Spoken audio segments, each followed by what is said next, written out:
specific things. Hello and welcome back to another episode 35 of The Paper Dungeon. We're very, very excited to be here. This is going to be a doozy of an episode. Last week was a doozy as an episode. In case you missed last week's episode, I'm going to forewarn you right now, hardcore spoilers in this episode. So I would highly recommend you backtracking. Actually, here's what you do. You mute this stream. You open another tab. Keep it up on Twitch. Yeah, keep it up over here. You open another tab. Go watch the previous week's stream while this one's streaming live so we get the views. And with every single mobile device, open up a different video. Get out your phone, get out your tablet, get out your laptop, your desktop computer. Your Apple, gosh dang Apple Watch. Yeah, on your Apple Watch. You better be watching it. That's right. Yeah, spoilers from episode 1. That's right. Spoilers yeah. Before we get started with tonight's episode, though, we do have a few quick announcements to get through. So we're going to start with Grant. I never start with Grant. Grant, why don't you go first? Take it away. Everybody who's alongside us today, crawling on their hands and knees through these dungeons, thank you for listening. Thank you for watching. If you're here live, Anchor Dank, I see you in chat. Thank you for hanging out. If you have Amazon Prime, if you happen to ship things to you and you have it for a Prime, then you can go on to Twitch and get a free subscription that helps us financially. And you get some cool emotes and things and like a role in the Discord. So yeah, join us someday on Mondays and drop that Prime. You can do it at any time. So thanks for watching. Thanks for listening. Absolutely. I light my candle alongside you in these dungeons. Thank you. Absolutely. Drew, you have our next announcement. Hi, guys. If you enjoy what you see here, you can check us out on other social media platforms like Instagram, TikTok, YouTube Shorts, Twitter, not Facebook. Don't go to Facebook. You could check, we've got some fun short form content primarily on TikTok and YouTube Shorts of kind of the midsection of the campaign. Check it out. Lots of funny moments in there. Also, if you want to support us financially, you can do that. You can donate on Twitch. That's what we're on right now, Twitch, the streaming platform. You can donate. You could Streamlabs donate. You can go to Ko-Fi and give us some money. Or the place to really do it is at Patreon, where you get a little bit of extra content. Which there will be more content coming. We had to we've had to put a pause on the extra content at Patreon because life has been really busy for all of us yet again. What else am I missing? I think I kind of crushed it. Honestly. Yeah, you kind of crushed it, bro. Thank you. Good job, Drew. Thank you. The best I've ever done at this. Absolutely. Aaron, you have our final announcement. What's up, everybody? We have a website, www.thepaperdungeon.com. On that website, we have a merch store. Get there. Do the things. We also have a Discord. Join that. Be there. Be with people who like Dungeons & Dragons and like the Paper Dungeon. Talk to them. Set up your own groups. Do things like that. It's a good time. I'm pretty sure that's all I've got. Absolutely. Light them up. Let's get into the game. Thank you very much, boys. I do also have a couple of quick announcements. Oh, no. Last week, I briefly mentioned to my cast, and I realized that I forgot to remind them before the stream started. So they're hearing this reminder live, but I most likely will be climbing a mountain next week. Oh. So I might be seeing some other content next week. Also, I will forewarn everybody watching that this episode potentially could be an hour long, could be 2 hours long, could be even 3 hours long. I really have absolutely no clue. Very dependent on certain circumstances. So we'll see what happens. I apologize if this is like an hour and a half, but also I'm not going to keep going. All right. Because do you know who you're playing with? Speed run it, 30 minutes. Let's go. That's right. I'm gonna be no clipping through hell. And just getting go off back early up. tonight. Yeah, you're gonna glitch through one of the layers. Yeah, Abby's gonna find Tokyo drifting through the afterlife. Yeah, you're gonna like your character's gonna look over and Abinthy's going to be like walking backwards a couple steps and he's gonna hop and then he could like and then just hell. That's right. Well, with those being said, let's go ahead and get started with tonight's episode of The Paper Dungeon. Drew, roll the clip.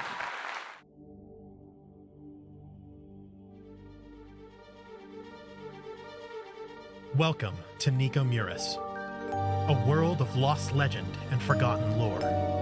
As the world, still recovering from the decimation of the trial, approaches the turn of the century, ancient evil returns with a lust for darkness and ruin. Follow us into a planar conspiracy as powers beyond your imagination plot the downfall of all that is right and good.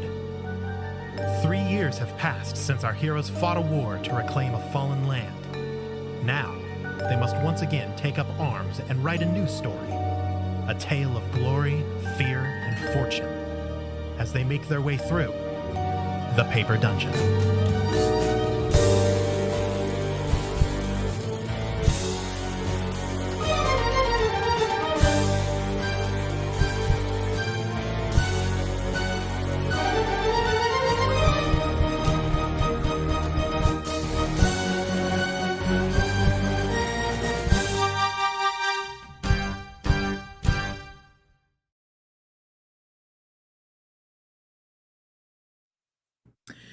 We're without a Welcome DM. back, Dungeon Delvers. DJ is out of the room at the moment. I think he had to grab some water, so his throat wouldn't be parched.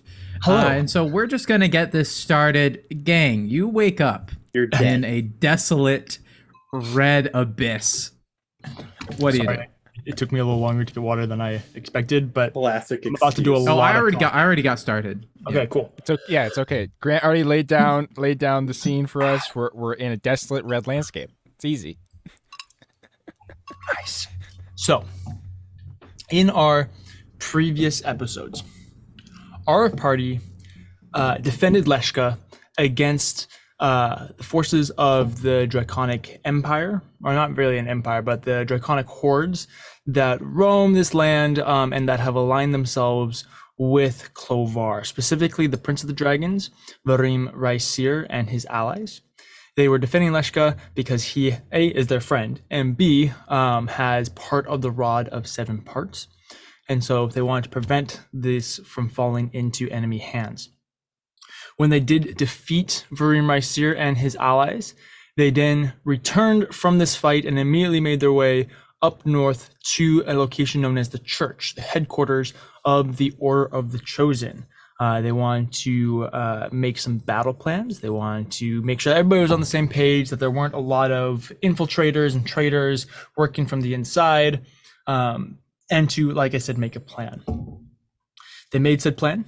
The next step would be for the party to go after Rykorum and cut off the left hand of Clovar and the leader of the Inquisition to find the Rod of 7 Parts.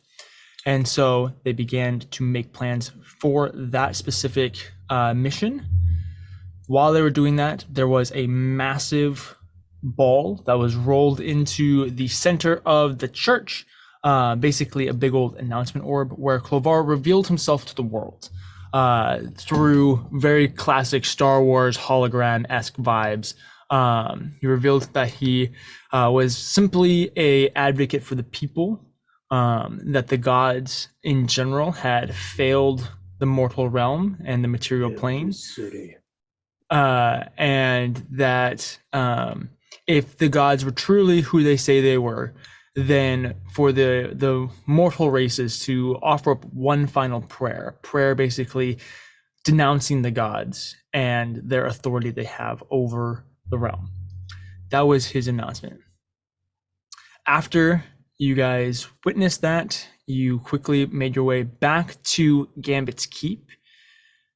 While you were there, very quickly after you were there, you discovered that there was a kobold spy who was around the keep, keeping tabs on your guys' defenses, on how the keep works, the magic that goes on with it, whole 9 yards, as Rykorum, the king of the dragons, and Varim Raisir's father, the dragon that you recently killed, was on his way to ambush the keep.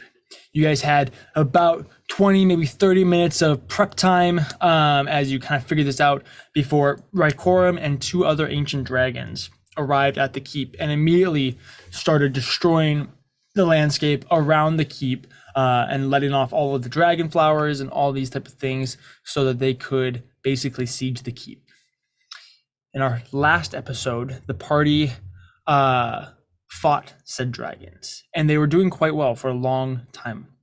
They had a small militia that manned battle stations, a ballista, and catapults, and they were able to kill off 2 of the ancient dragons in quite epic fashion. It's probably one of my favorite fight sequences, but it's when Abinthy went through, Steelwind striked the Emerald Dragon, and then Cather opportunity attack blasted the dragon's arm off before Kiamura also Steelwind striked, resulting in removing said dragon's head from its shoulders and killing off that dragon with his staff. If you want to see what happened, go check out last stream. But after they were able to kill the 2 ancient dragons and get Rykorum close to his death, he finally unleashed one of his strongest abilities, his telekinetic grip, binding all 4 of you. That ability could go to hell. Yeah, that's bad. We're following right after. Be clear here. Some mistakes were made from the realm of the party. That is true. I have been beating myself up over this fight because there are 2 key decisions that Drew has made in that fight that led to the downfall of the party. You want to know what the biggest thing that happened that was our mistake? Grant didn't get a turn. Oh, which means that he didn't I use wouldn't his have done bonus anything. action Bardic Inspiration to help one person. And that one person I was could have been frozen. you, me, I could have cast or like Matt one or spell. Kiamura. We'll see. Okay, Aaron. I'd have done nothing. The thing is, though, right? Welcome to Table Scraps, where we talk about this episode. And all of us were 1 off of succeeding, and that Bardic Inspiration would have gotten us there. Nonetheless, you assume I would have used a Bardic Inspiration. The party fell to Rykorum's telekinetic grip. He bound you and prevented you from being able to truly make any lasting effect on the combat. And one by one, each of you fell into the unconscious. Well, it's more like all at the same time. Drew? Trying to be dramatic here. Okay. Need you to pump off the gas on the corrections here. Pump the brakes, unpump the gas. That's right. Okay. I'm just trying to be thematic. Okay. Nonetheless, we now come to where the party is currently. Each and every one of you find yourselves drifting in and out of consciousness. Oh boy. Your vision blurred and blackened. Sometimes you can hear noises, and sometimes it's just a deafening ring. But when you can hear, you hear the sound of combat around you. You hear soldiers yelling, catapults firing, a dragon roaring. Oh.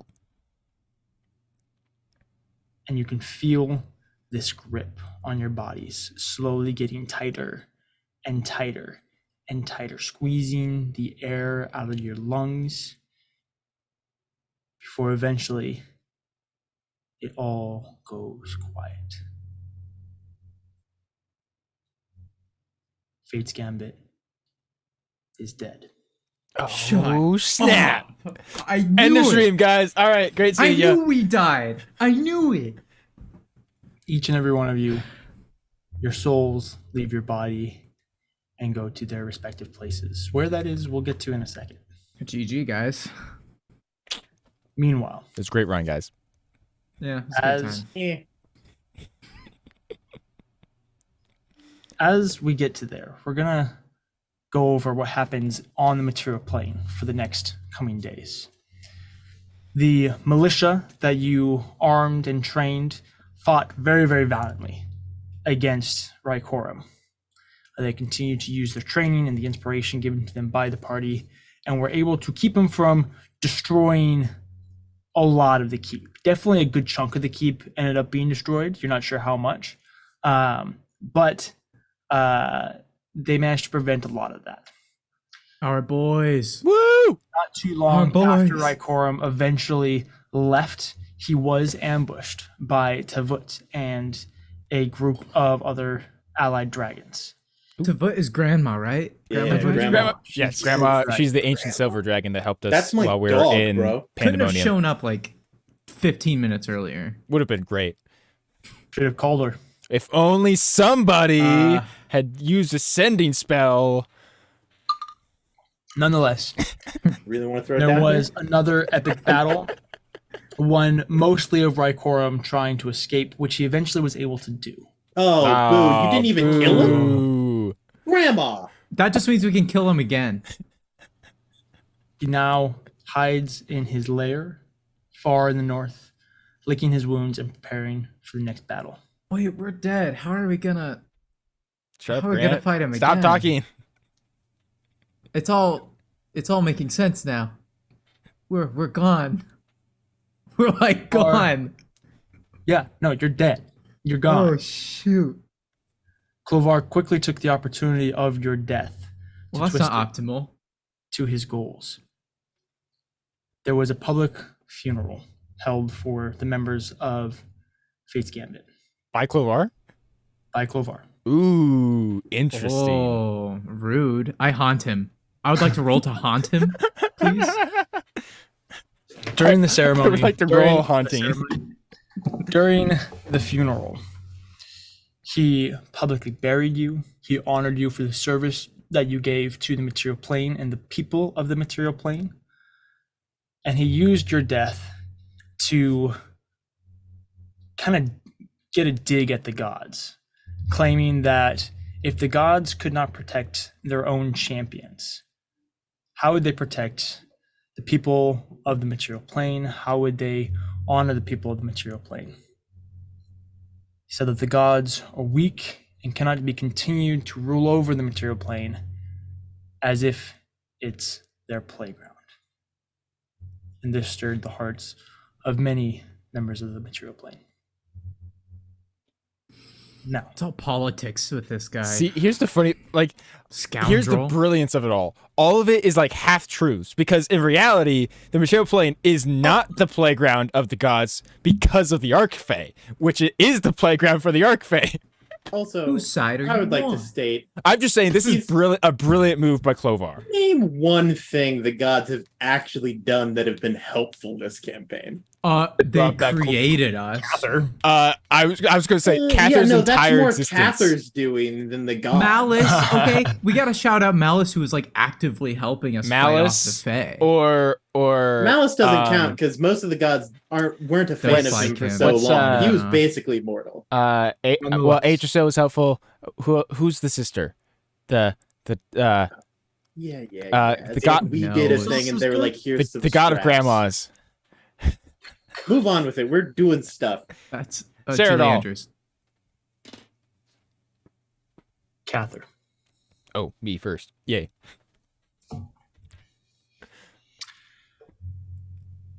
you find yourself stumbling through the woods.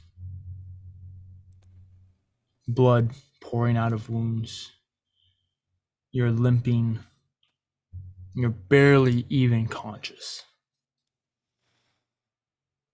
Your vision is blurring and blacking over at points. And eventually, as you're stumbling through these woods, you see flashes in your mind, flashes of a fight. You hear the flapping of wings, the explosion of dragon flowers. There's a red dragon towering above you, a green dragon's arm flying away.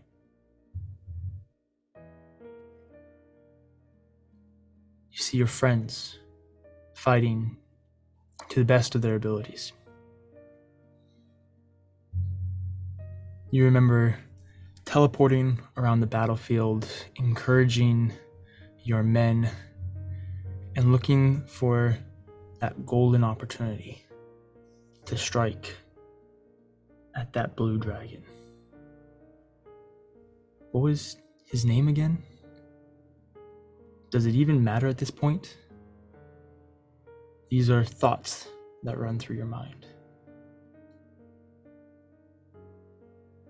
More flashes. other battles. The fight with Rykorum turns into the fight with Varim Raisir. And then your fight with Kiamora at the resurrection ceremony for Clovar. The Fae at the temple to Venenatis, and then even further back. You remember Tarak trading his life for Edward's. You remember the war for Athala. You remember the fights with the Anathemian general who ruled over Athala. You remember watching Vyzon die. Watching the Deathpack Angel grab Volna and Biero. You remember battling Zestari and the other Fae. You remember fighting the Ghost Dragon in the Scarlet Wastes. Small skeletons in dungeons. And then your vision skips back even further. The last battle you had against Prazius. Seems like it was so long ago. Now you're hanging from the overlook over Athala, shackles cutting deep into your wrists as your shoulders slowly twist and pop out of place from your hanging. You remember the magic shield that separated you from your friends, Melora, Havel, and yourself on one side, Tarak, Renaya, and Edward, fighting against Edward's father on the other. You remember that ugly, old Fey woman who required the child sacrifices.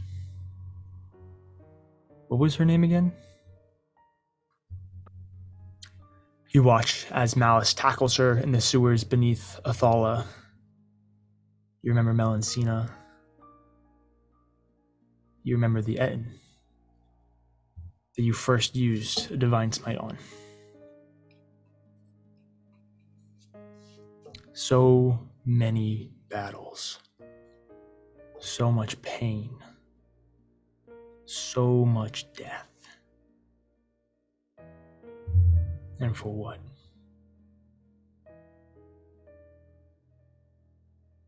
Eventually, you feel the warmth on your face. There's a glow behind your eyelids telling you that there's sunshine on your face. Open them.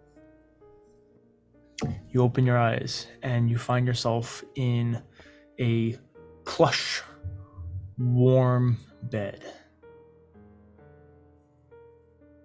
There's a small room that surrounds you, filled to the brim with houseplants.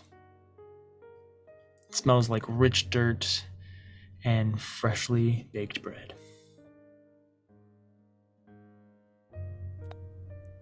I get up out of the bed and make my way to the door. Okay. And open. You open the door and see that you are in a small cottage. In front of you, not too asimilar to that of Lada's cottage. You have one larger room at the center of this cottage that acts as the general room. There's the living area, there's a dining room table in the corner, there's a kitchen. You can see that there's the one bedroom and a loft area that overlooks all of it. There are big windows out one of the sides towards the front of the house. And as you look out the windows, you see that this cottage sits on top of a hill that overlooks this vast, hilly grassland. In the distance, you can see a flock of sheep with a shepherd. You can see wildflowers moving in the wind, little patches of trees every once in a while. And behind you, there's another set of windows leading to the back of the cottage. Behind the cottage, there's a small yard that has a little garden in it. Beyond that is the edge of a forest. Kneeling in the dirt, you see a woman with long black hair in simple kind of work clothes, basically, kneeling in the dirt, working on her garden. I'll approach the woman and You step. yeah, and I'll just ask, excuse me, where am I? Ah, you're finally awake. You look like you're starving. Let me make you some food. She gets up and picks up a basket of vegetables fresh from the garden that she kind of props on her hip before making her way inside. You get a good look at her. She's about average size. She has long, silky black hair. She actually reminds you of oh, why am I forgetting her name now? I'm sorry, your goddess, the goddess of death. Oh, Adaria. Adaria, yeah. She kind of reminds you of Adaria almost in looks, with paler skin, long, sleeky black hair, kind of more sharp, almost elvish features.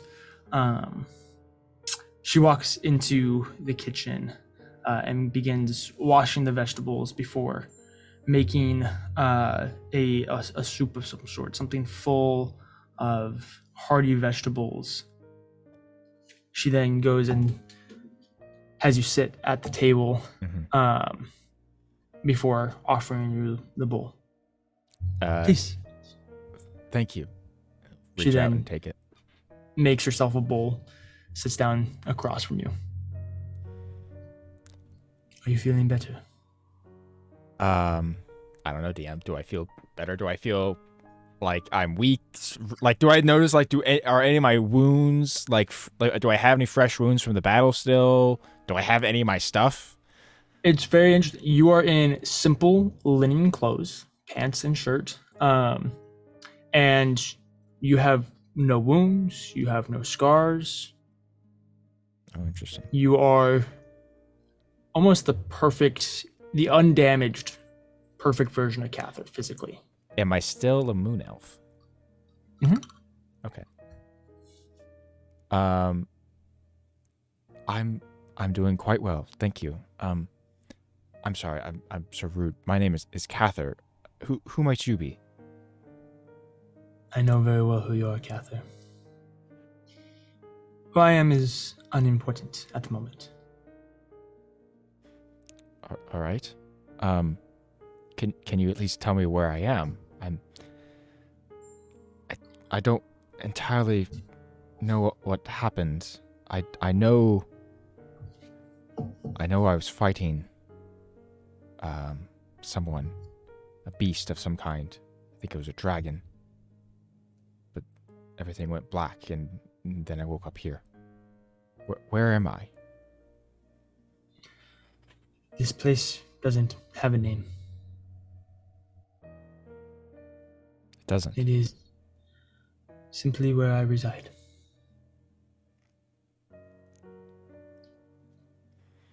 The dragon. Why were you fighting it?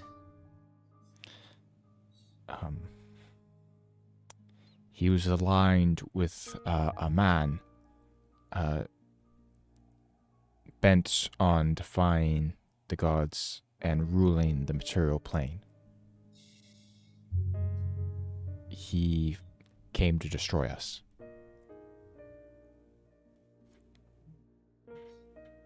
And if this man wins, would that be so bad?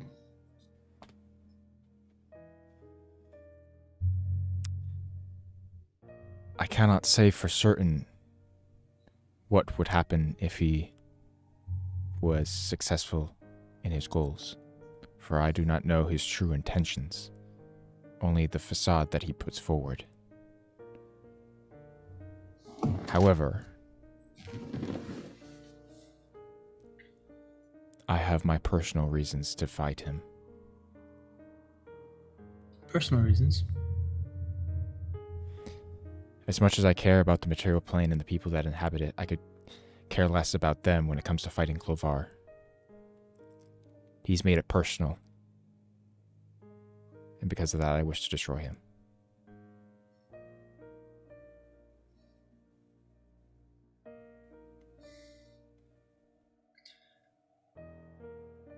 Why? I'm struggling to understand that. Personal reasons. What did he? Why? Why is it personal? What did he do? And why is that so important?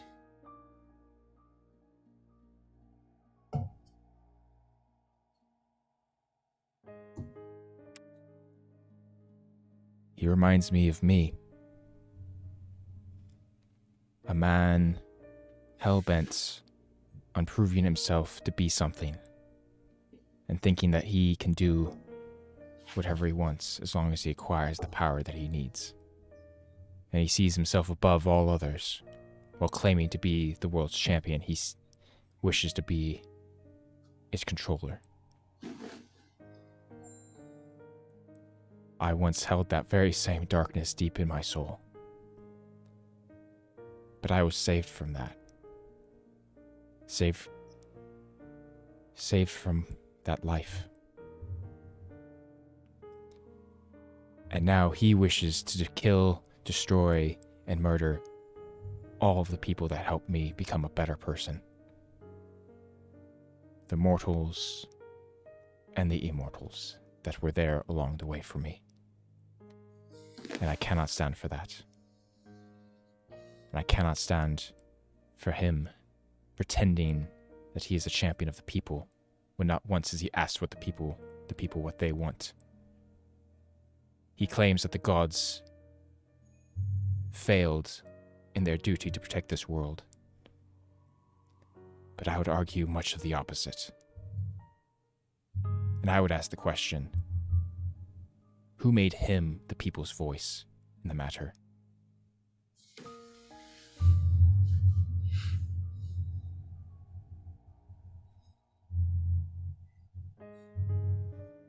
He's persuasive, but unoriginal.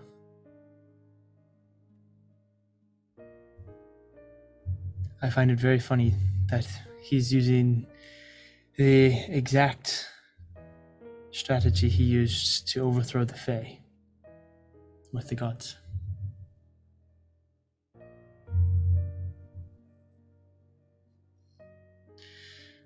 I needed to know that you hadn't given up.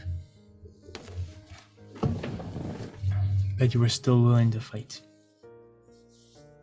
Can Cather read into that to try and get an idea? Like, I don't know what it would take role wise, like a history or insight or something, just to try and glean as to maybe who this person is. I know who it is. So what are you trying to base it off of? Are you trying to base it off of what she just said, or off of like the you know, do you want to do an insight check or a history check? I mean, I don't know, because like if Cather doesn't recognize this person personally, I guess I don't know, because the thing that I would first think of is, do I recognize this person in any way? Like looking at them, I suppose I'd be asking for a history check to see if I recognize who this might be. Okay, we can start with the history check. Go ahead and roll history. Okay. I'm scared to roll my dice. It's me, Barry. It's actually just apathy. It's just like, haha, I've been a god the whole time. All right. You all doubted me. Pretty good. 22 Good. for history. The problem with her is she has a incredibly generic face. Dang, that's a little harsh. It's like, have you seen that thing that they did where they took all of the they found what the average Joe actually looks like? Yeah, kind of And, like that. And then they found the And guy all it that was looks like that. a cup of coffee. And they like went up to him and he's like, well, a lot of people do say that I remind them of someone. The closest that you can think of is that she reminds you again of Adaria, Okay. where she is similarly featured with that long dark hair. As similar features. Okay, that's good enough for now. You're in an alternate dimension, Cather. Maybe. I'm in the dimension where Clovar won. That's right. You created a time rift, and now you're in another dimension. Now Cather has become a time traveler, and he has to jump back to the beginning of the campaign. Where you become that Clovar. witch. I become Clovar. It all makes sense. And No Edward wonder Edward was almost so dates into you. her. Am I right? Are you still willing to fight?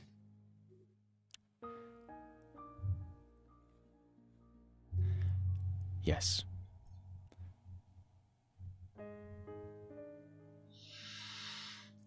I'm dying.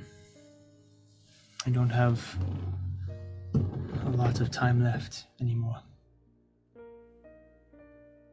And it's going to take a lot of that to bring you back.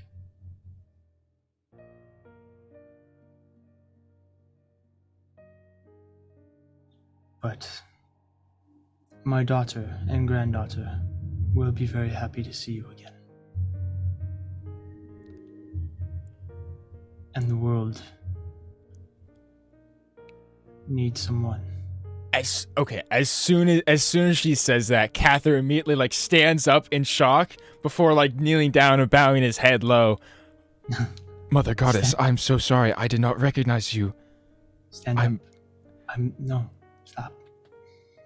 He stands back up but he says, I'm honored to be in your presence. Thank you.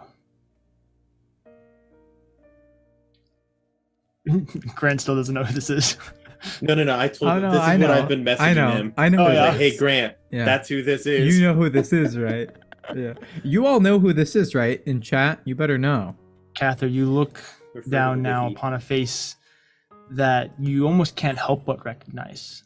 The most motherly natured woman you've ever encountered as you look upon Monantari, the mother goddess who created everything.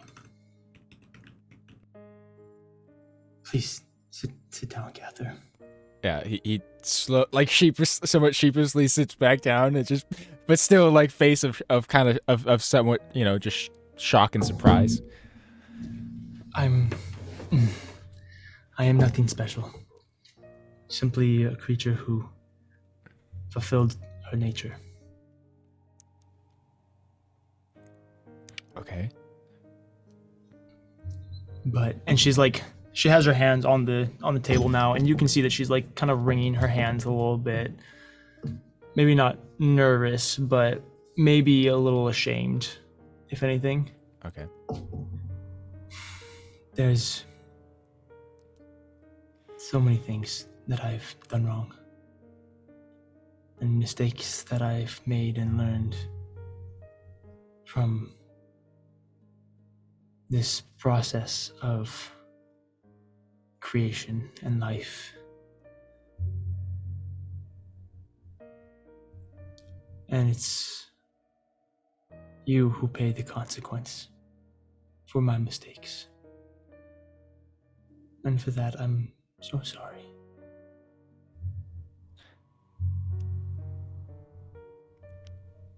And I'm sorry that I have to ask you to keep killing.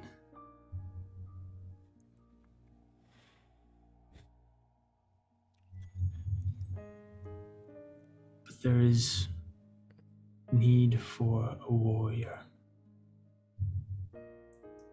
for a champion who can rise above the ranks of men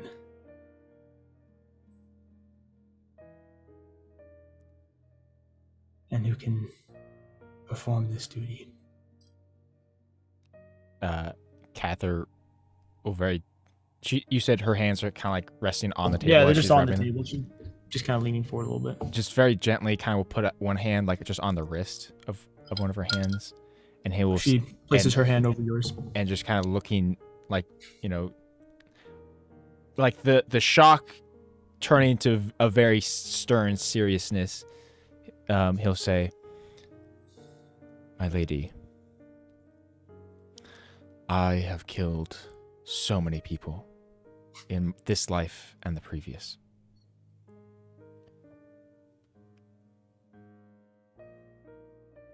That sounded way better in my head, but anyway, we're gonna go. That sounded so much like a psychotic criminal. I've killed so confession. many I've people. killed so many people in this life and the last, and I'll Weird. do it again. Weird flex, but okay, man. Yeah.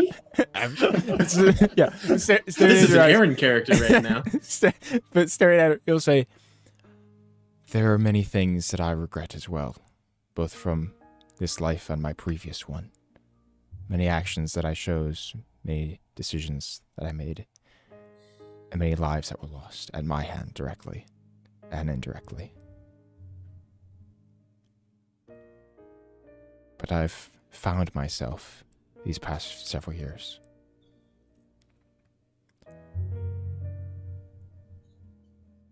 I do not want to be in a world where I cannot serve and help protect it. I cannot idly stand by as the people in the world that I love burns.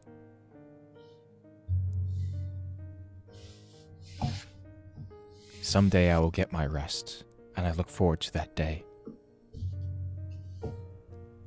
But I am willing to live another 5 lifetimes, if that's what it takes to keep the world safe. I will do what is required."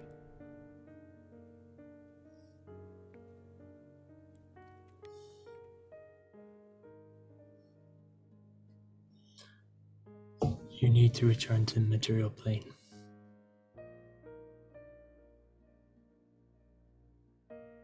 And when you do, you need to go kill Rykorum first. Okay. And when he's dead, then you need to go after Clovar.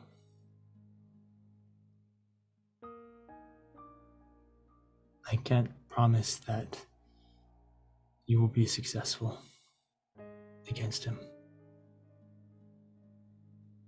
He was my first creation.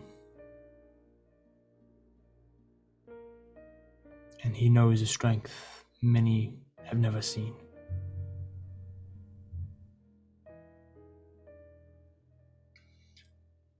But I hope that I can help. There is a word in my language, the language of creation. It is the word of death.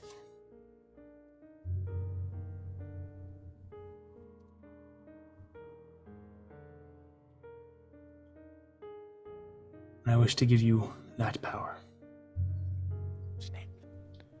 Power over death.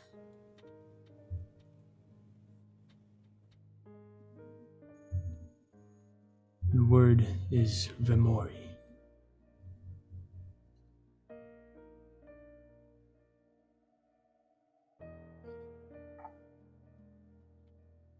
Vemori. Do not ever Somebody utter write that down. material plane. I didn't write that down. You wish for someone to live. I understand. This would kill any common man just by uttering it in its presence. Those with strength can resist it to some extent. They must be weakened first. But once they are, one uttering of this word, and they will die.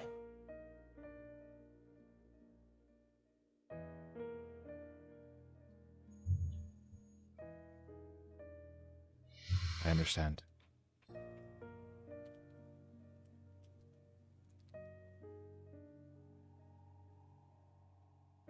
I wish I could give you more. You've given me hope again. That is enough, at least for me. If I may have a small moment of vulnerability while I still can, before I have to be the hero for everyone else. In that fight against the dragon, I could feel it. I was so close to rising to the occasion, but my strength failed me yet again when I needed it most. I felt as though I've reached my climax. With this, there's a chance.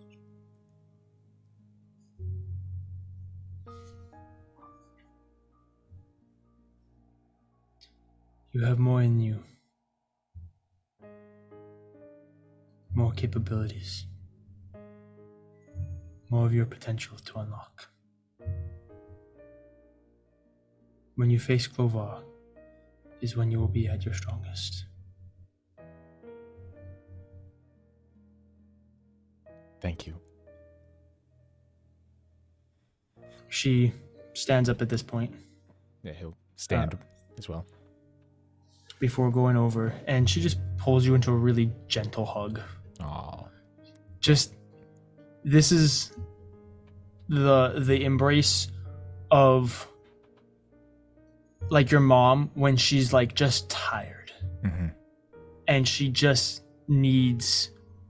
wants to encourage you, and she's giving you everything she can, but you can tell that she's like she said, she's dying. She's smaller than she seems, she's frailer than she seems, even though she appears to be a woman probably no later than her late 30s at the moment.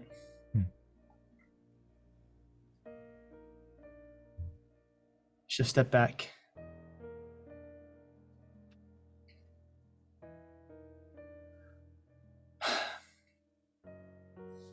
Of all of my creations,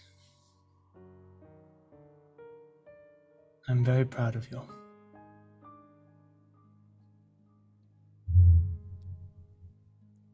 Thank And you. she kind of cups your face for a second. And the next time that you close your eyes, whether to blink or to kind of acknowledge that, you suddenly find yourself writhing in pain. Oh boy. Bust your way out from this casket in the ground, just like full zombie it, hand out. You, It's like Kill Bill. right? You I was thinking like You Incredible suddenly- Hulk, but you suddenly find yourself full of holes and broken bones. Your heart physically, like you can feel your heartbeat is weak. Zombie Cather. That's right. Let's That's right. go. You are not in a coffin in the ground. oh, okay. You are convenient. laying in a grassy field. Okay. It is cold with a strong breeze. I will immediately, because I assume I'm like, I don't know, like 1 hit point probably, Yeah, right? does death count as a long rest? Yeah, you're fine physically. That's That counts the as long. question. Oh, okay. We'll say it counts as a long Max rest. HP. It's, but spell definitely, slots back. definitely body is still aching from dying.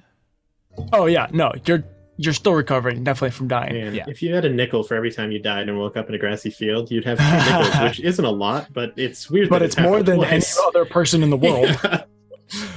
Drew, you now have 2 abilities. I Ooh. shouldn't say abilities. Oh. First of all, you level up to level 19. 19. Wait, you said 19? Yeah, we leveled up on the last 9. We Why not? just leveled up though. You leveled up to level 18 at the end of the last session. Beginning of this session, you level up to level 19. I know. Wow, it's so cool that you get to keep playing your character and you get to level up, and we are gonna have to draft new ones. Losers! That's so cool. I love that it's Cather's show now. I hope that The rest of the show is Cather's show. You know what? I hope that both of us do come back, but we lose a level. Like, yeah, It's so like gun game. you guys don't get the honor of talking to Law and Atari, and so you guys just kind of like, eh. Well, we sacrificed our level so you could gain one. That's right. Okay, so I level up to 19. I'll do that in a second. Yeah. The other thing, you now have the ability Master over Death, Okay. which means once per dusk, you can cast Power Word Kill without using a spell slot. Day. Pretty good. Power. Wait, that means I have to be under 100 health though, right? Under 100 health and they instantly Any die. creature that's under 100 health, if you cast the spell on it, they'll die. Man, those peasants, they are scared. Oh, that's Okay, so one- messed It Okay. literally up. has the ability You can kill to one free commoner per day. any common man in the world. Yeah. It just instantly, just by Man, speaking the word. That baker shorts you on change. They're gonna Kiyomura- feel it. Kiyomura cheats on you with 100%. another paladin. Done. That other paladin dead because Kiyomura has Wait, too many health. Kiyomura isn't an average Joe though. Yeah. Oh, no. Kiyomura would be fine. It's the other person that would be. It's the other paladin that Kiyomura cheated with. Yeah. You He's hit the Edward once, and then You could almost kill Abinthy. I just have to hit Abinthy first. I have 117 health. You have That's Master over good. Death, and you level I up like to level that. 19. Okay. As you get up, Uh-huh. you realize that somehow you have the important stuff. You still have your mithril armor, you still have your sword, your potions, all that type of stuff. Uh-huh. Like your food and your gold, that type of stuff, you don't have that. Okay. You don't really have your backpack. But like strapped to your hip is still your bag of holding, which has access to a lot of your stuff in there, whole Right. 9 yards. Any magic items that you had, you still have. Okay. But anything common, you're just like, it's out Yeah, the window. the backpack. Yeah, the bedroll. Who needs a bedroll? Who needs a bedroll when you're like the chosen champion Who of needs Voluntar? needs to sleep? Sleeping. I mean, you are an elf. Sleeping is for the weak. I'm a celestial elf. Even I'm extra special. okay. Look down the grassy hill Buddy. to see a small coastal moon elf town. It's not Moonkari, Okay. but it is a like, moon elf cool. town. You know Okay. where you are now. You're Okay. in Rivaluna. Okay. I turn around the other direction. Is there like a mountain range that I see? Yeah, in the distance you see I don't remember the name of it, but you do see the mountain range that you do know would have Moon and Conan. Quorums. It's not the Lunacona Mountains, unfortunately. The Lunacona Mountains are a little more south central on the continent. Did Right. I write it down? Yeah, I I don't think I was- gave you. I was looking at my notes to see, but I don't see anything. We'll call them the Northern Mountains. Yeah, it's just, Okay. it's just That it's works just the- for now. yeah, Welcome it's to just- Northmount. It's just That's right. Yeah, the Rivaluna Mountains. That's all I wrote down. Okay. Great. Well, I guess he'll kind of take stock of where he is, clock the fact that he's somewhat close to the mountain range. He'll look and he'll immediately begin to look around. Is anyone else from the party? Is Kiyomura, Edward, Abinthy? There's nobody else immediately around you. Edward, Abinthy, Kiyomura. Cricket noises. Huh. Well, I hope they're all right. Oh boy, I hope they're all right.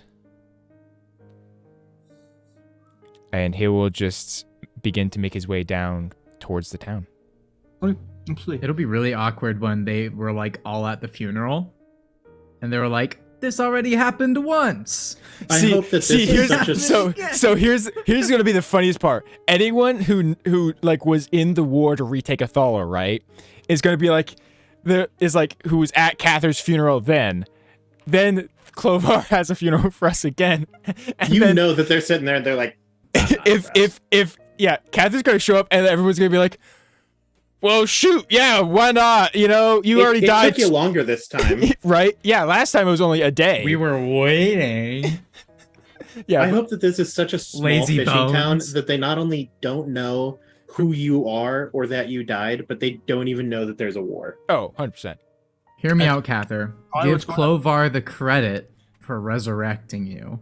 Resurrecting you. Climb the ranks and then stab him in the back. Et tu Brute style. I'm just, it's just an option. Yeah. I'm dead, so Yeah, Cather all will, you. I'm dead, so I don't have any. Cather opinions. will begin to make his way towards the village. And Absolutely. You make your way down this grassy hill, half limping at some points before you kind of loosen your joints up again. Your muscles get a little warmer, and you make your way down into this town. It's a town of probably 40 people, nice. maybe. Nice. Tiny town. It doesn't even have an actual name on a map or anything like that. You don't really even know what this town would be. Okay, my roommate is gonna grab some clothes real quick, so we'll just hang out for a Okay, is he second. wearing clothes? That's an excellent question. Oh, Okay, thank that's goodness. good. Can I say your I roommate's was name? Do you about give to me permission? absolutely delete your screen Josh, so can Grant fast. say your name on stream? You just said it. I know that was. Hi, Josh. It's nice to see you. Thanks for taking care of our boy, Mustache course. Buddies. Josh is a homie. Thank you. We stand Josh. Thanks. Thanks, buddy. Bye. The roommate reveal. stay on warm. episode 35. That's right. Guys, TikTok. I gotta timestamp this. Drew. Uh-huh. As you make your way into this town, you can see that there are a few moon elves and humans that reside here in this town. And they're kind of whispering about you. About oh boy. You know, you can't tell at first if it's like, oh, we're a small town, so anytime a stranger shows up, Right. that's it's a big deal. news. And you kind of think that at first. You're like, oh, okay, like this is gonna be normal. And then you're like, you overhear someone say, another one. Another one. What is that? What? Is it As people begin to Jesus? kind of question and wonder who you are, before eventually a moon elf approaches you. Tall, broad. You can tell he's one of the, I don't know if he would be considered one of the town guard or if he's self-appointed. You're not really sure what sort of actual governmental system they have here, but you can tell he's someone who maybe even might be like the sheriff or a soldier of some sort. Okay. He Hail. approaches you. Hail, sir. I'm sorry if I'm disturbing anything. I'm somewhat lost right now as to where I am currently. Did you come from the field? Yeah, just right over there.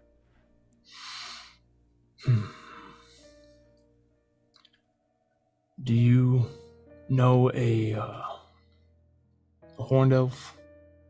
A little taller than ourselves. Yeah, is dark hair, tattoos on the arms, has a staff. Right. Just absolutely. Just maybe just a little bigger than I am. Constantly looks a little like he's covered in baby oil. Yeah, for some reason. Just a yeah, little just bit. a little bit. Yeah. Always shirtless. You're muted, by the way, Grant. Just want you to His know that. pants are just a little too small, but he rocks it. He looks Absolutely. great. There's definitely something hard in there.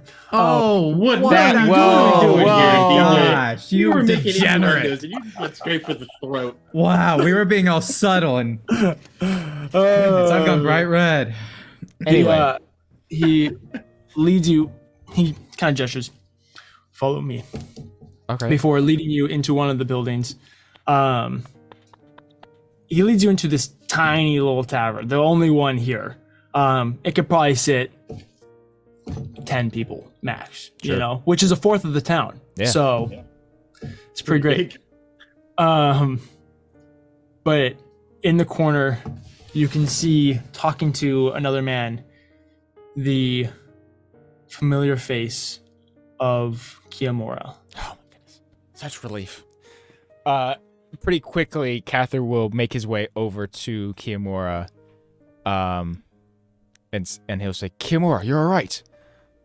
He sees you and immediately stands up and pulls you into a hug. Yeah, dude. 100%. Oily. It's an oily hug. Shut up, Grant. pulls back, grabs your hand, does a forehead boop. Yep. I thought you were dead. I think I was. Well, What I suppose What happened? What happened to you?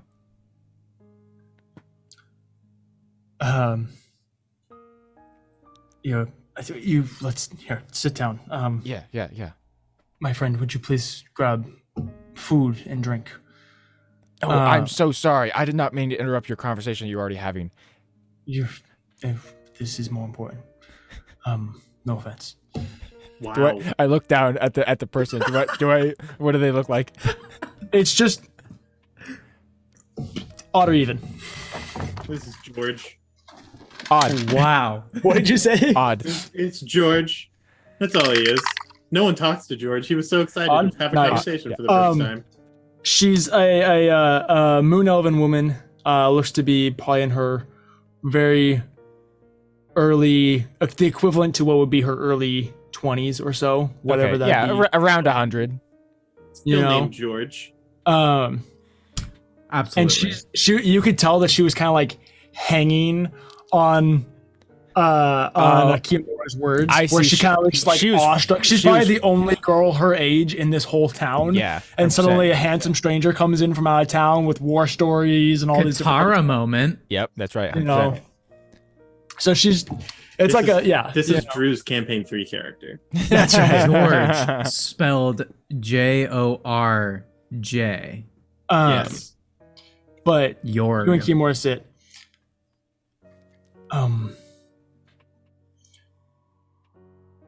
I briefly was visited by Lon and Tari.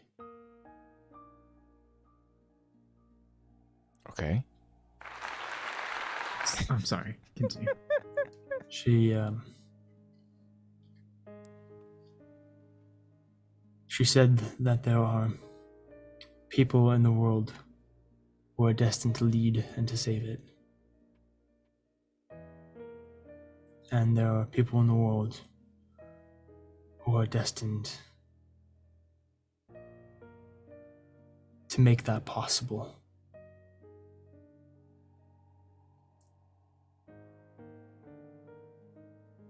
She told me that you were going to need me for the battles to come. And that if I was willing, she could bring me back one last time.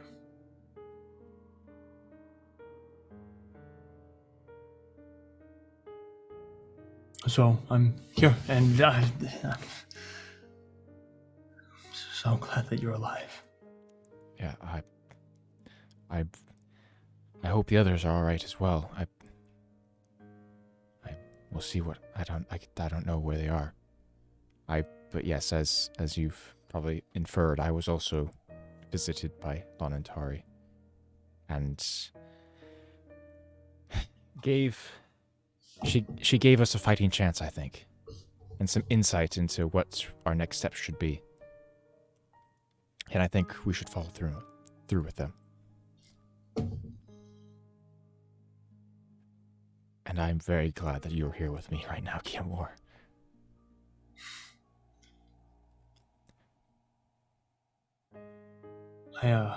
There's another surprise for you. Okay.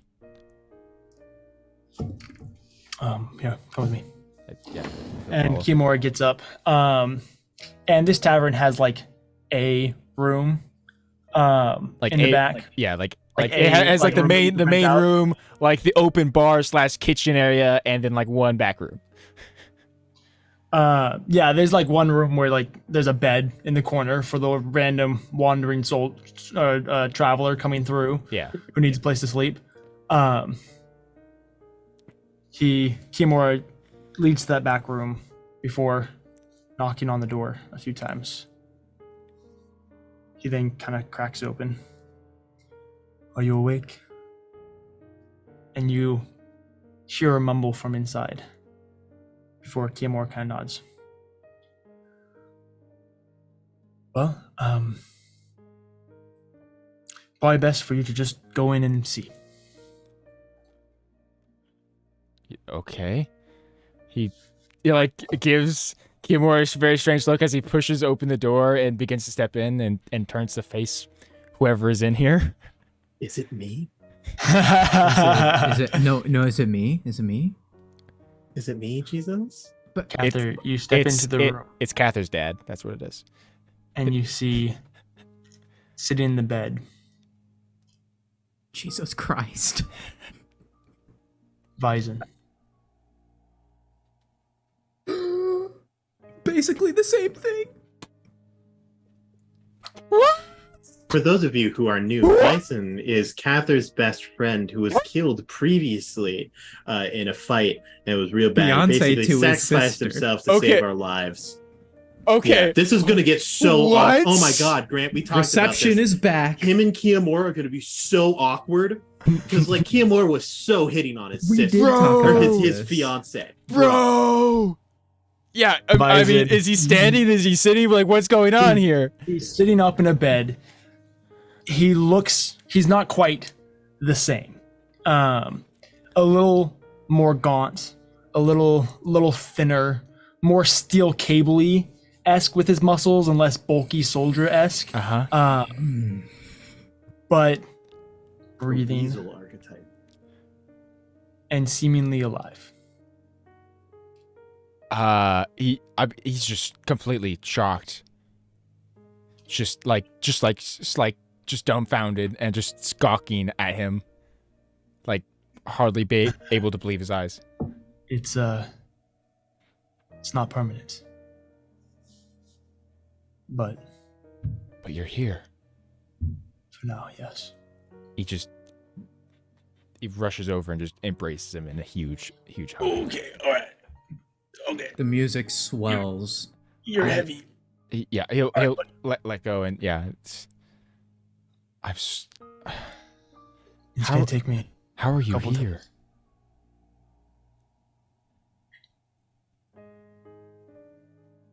days. Do you even needed know? help. I'm not sure the details. All I know is you needed help, and I was called upon. It will take me a couple days to return my strength, but if you give me time, the three of us can kill Raikoro. Hell yeah, we can. And with that, Cather, we're gonna hop over. We're gonna shift gears. Guys, Cather's best friend is alive again. Temporarily, but alive. Here's what I'm hoping. I hope that each of us get our squad of 3, and like, Cather, you go kill Raikorum, I'll kill Wisteria Vale, and then Edward and his 2 I'll will kill my Clovar. dad. With that, actually, we are I going to didn't go ahead. make a second character. I'm sorry. We are Over gonna break, go ahead I and will. actually hop onto our break. I'm not sure how much longer this is going to take. That took a decent amount of time, so I'm pretty happy about that. But we're going to go ahead and hop onto our break. Shout out Bison to is the who yeah, raided the us? Shout out raid. to the raid. Momo O'Brien. O'Brien. Momo O'Brien. _O'Brien and Honey Chew. Yes. Both of you. Thank Thank you you. so much for hanging Shout out. out to the raid. It means a lot. Go follow Stop them. They by seem our very humble cool. stream. We have a shout out command, don't we? I think so. I'm I can't pretty remember how sure to we do do. it. I still haven't figured out on my own stream either. Absolutely. But we'll go to break. We'll be back in what, We'll 5? figure it It's like out. 10 minutes? Figure it out. 10, 10, 15. minutes or so. Depends on Yeah. how long it takes us to eat. Absolutely. And then we'll get a turn, theoretically. That's right. No, we That's right. won't. No, you Not won't. me. All right. We'll be back in just a little bit.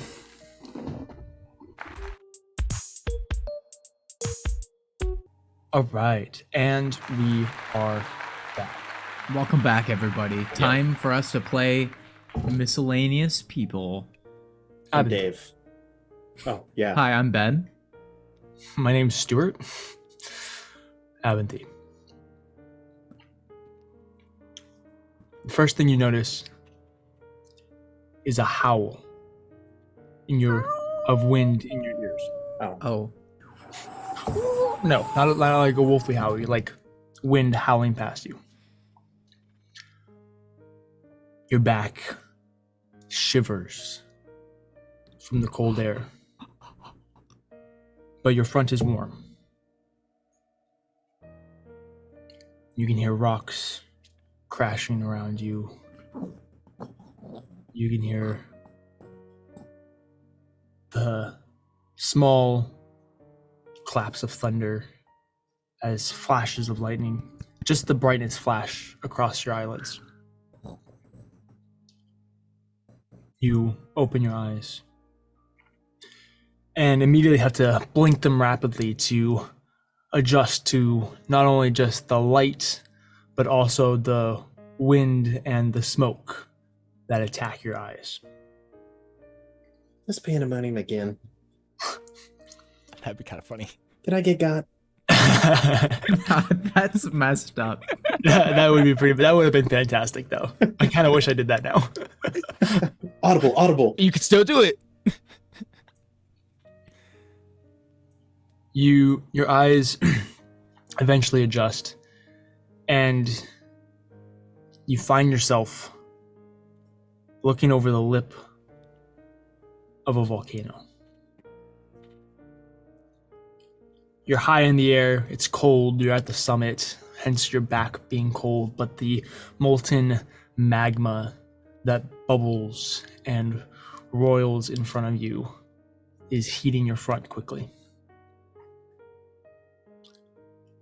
There's a storm rolling above you, dark clouds mixing with the smoke and fumes that escape the volcano. You see lightning crashing and thunder rolling all around you. And yet, even in all of this chaos, you are at peace. This is just another day for you.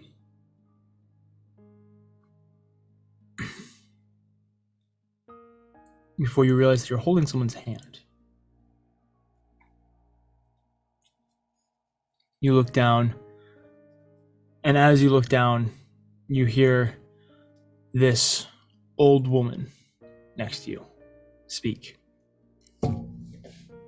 Thank you for leading me up here. You can see this is an older woman starting to hunch maybe just a hair. She looks like she might be in her late 60s. She's got darker hair that's become gray throughout most of it. A few sharper features that have begun to age and sag with wrinkles and all these different things.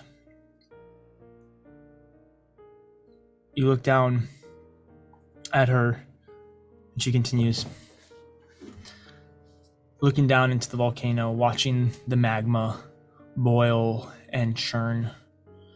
She says, I just love watching the chaos of the world. I suppose that's always been the source of my mistakes. She kind of smiles before looking up at you, Avanthy. You like the chaos too, though, don't you, Avanthy?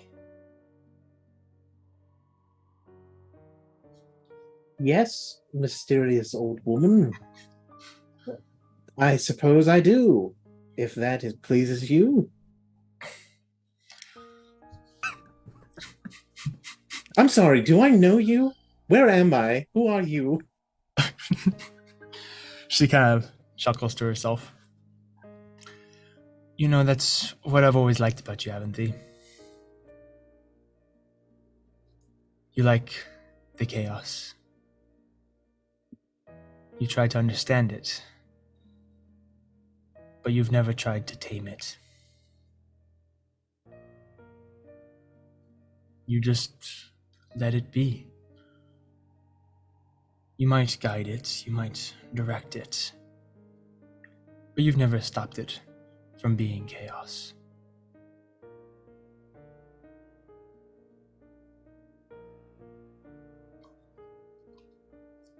Would you agree?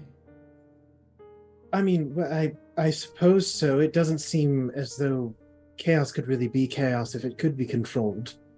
so it doesn't seem to make a lot of sense to try. I probably should have listened to you in my youth then. You would have been good to have around. In your youth, in my youth? It's reassuring to know that my creation grows wise as it ages. I am so lost right now. I know, I'm sorry. I don't know what's happening.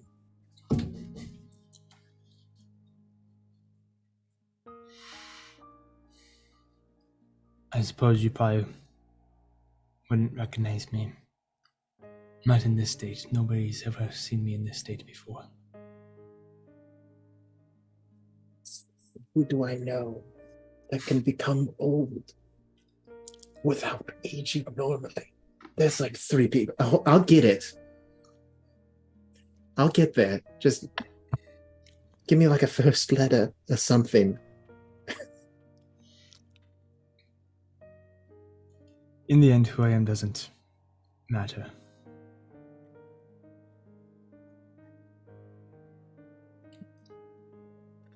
My first creation, Clovar. He's the issue at the moment. Got it.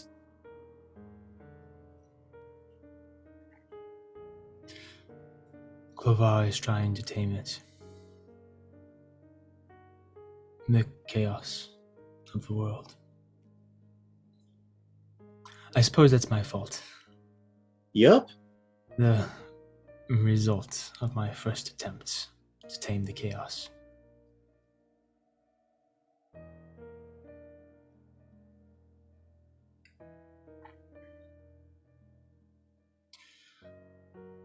You know, I was so proud of him.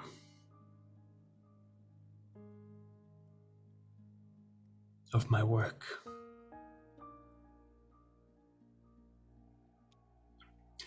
He was my first success. But I quickly learned the rules of creation. Now, your creations are always a reflection of how you feel.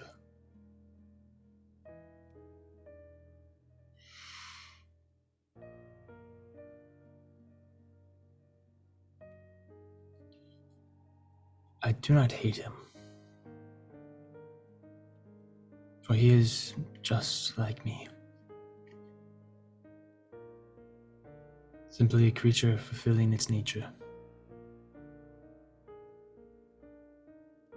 I created him by taming chaos, or attempting to.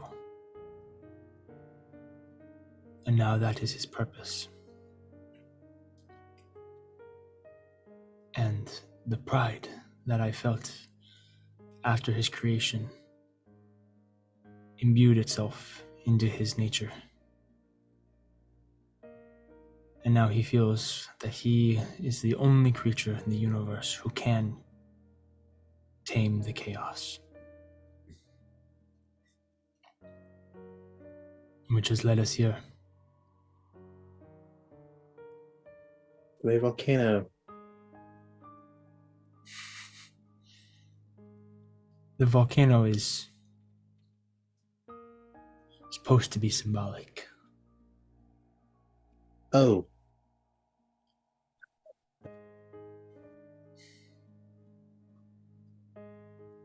I've got a question. Yes.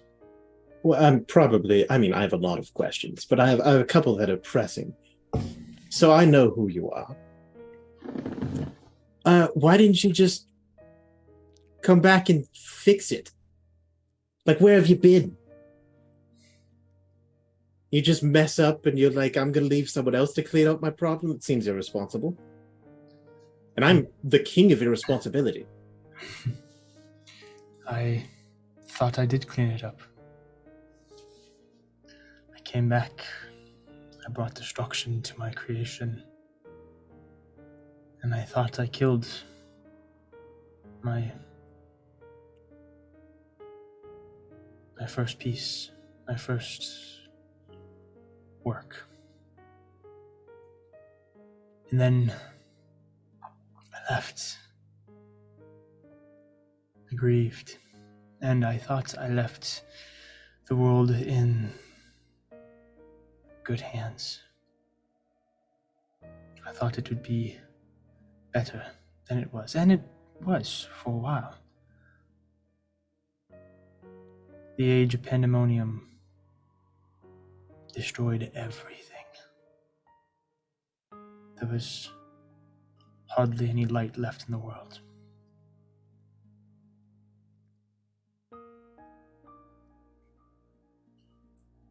But my creations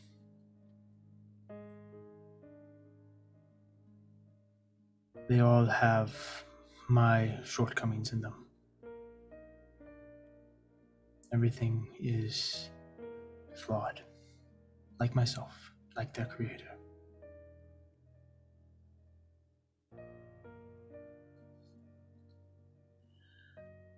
And now I'm too weak to come back and do anything myself. I'm dying. I'm old.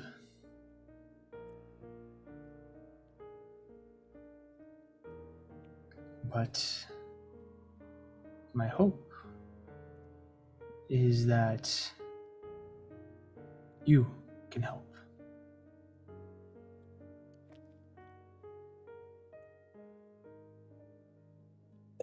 I don't really know what to say, and I'm feeling a lot of conflicting emotions right now. Because on one hand, I get it, which I hate to say, because frankly, I don't think I like you, or at least I really don't want to like you.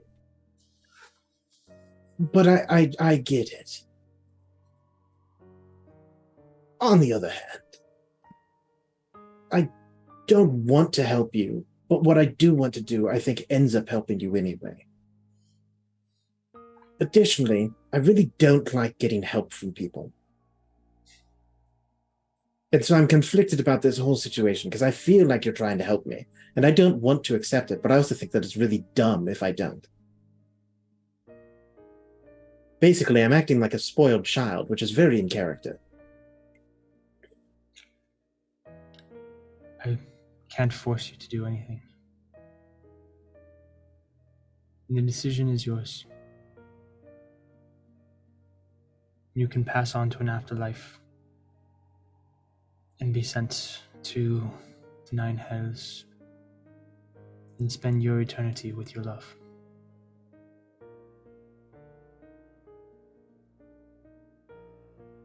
If that's what you want, you're welcome to it. I would like to say, I'm willing to accept you, but I am offended that you think that I wouldn't escape hell. I'm going to tell you right now that no matter what path I choose, I come back, and I come back with a vengeance. This one just seems like it'll happen a lot faster, so I'm going to take this one, but it's not because of you, it's because it's just easier. I'm sorry. I did not mean to offend you. You didn't actually. I'm just kind of peeved right now because my day has gone very badly. I love Aventhy so much. Same, bro.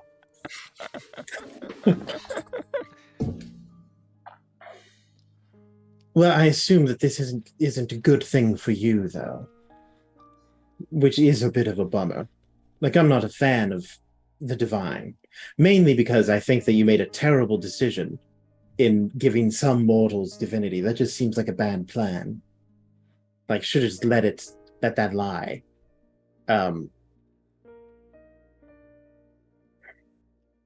But I really do think that you had good intentions. So how bad is this for you?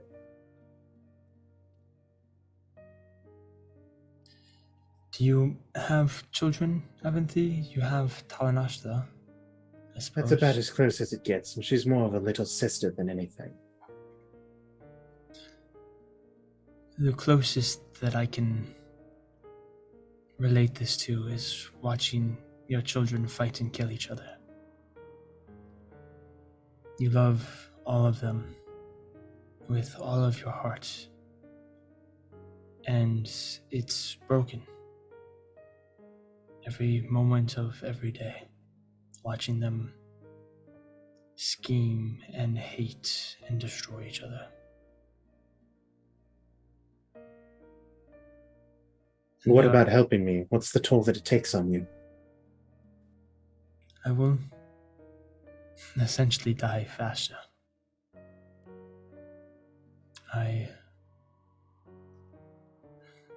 What's the phrase that mortals use? I'm making my rounds. Doing what I can before whatever happens to me when I die. Is there any way to stop it? No. And it's okay. That's where I think you went the most wrong. That's what I don't think that immortals understand. Because you think you have the privilege of just giving up.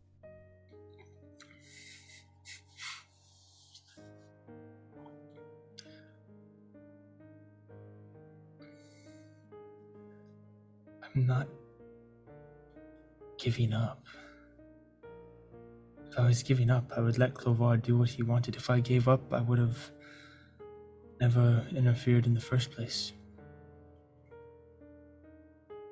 But maybe I am. Maybe I'm lying to myself. You're resigned to lose, you're resigned to die. Someone immortal is resigned to die. It's a weak mindset.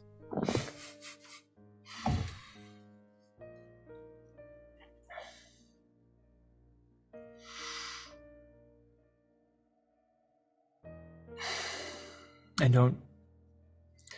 don't know what to say. Say that you'll do better. Say that even if you do die, at least you died trying to figure out a way out. Okay. That's all I really want. Someone who gets it. I will try to figure out a way to prevent this. Good. Now I have people to protect. I don't mean to rush this along. But I also have some revenge to take. And a wife to marry. And a book to read. I was right in the middle of a good part. What's the book, Abinthy? What's the book? I wrote it. It's my book. You've been playing with an ability. With old magic. My magic. The magic of creation.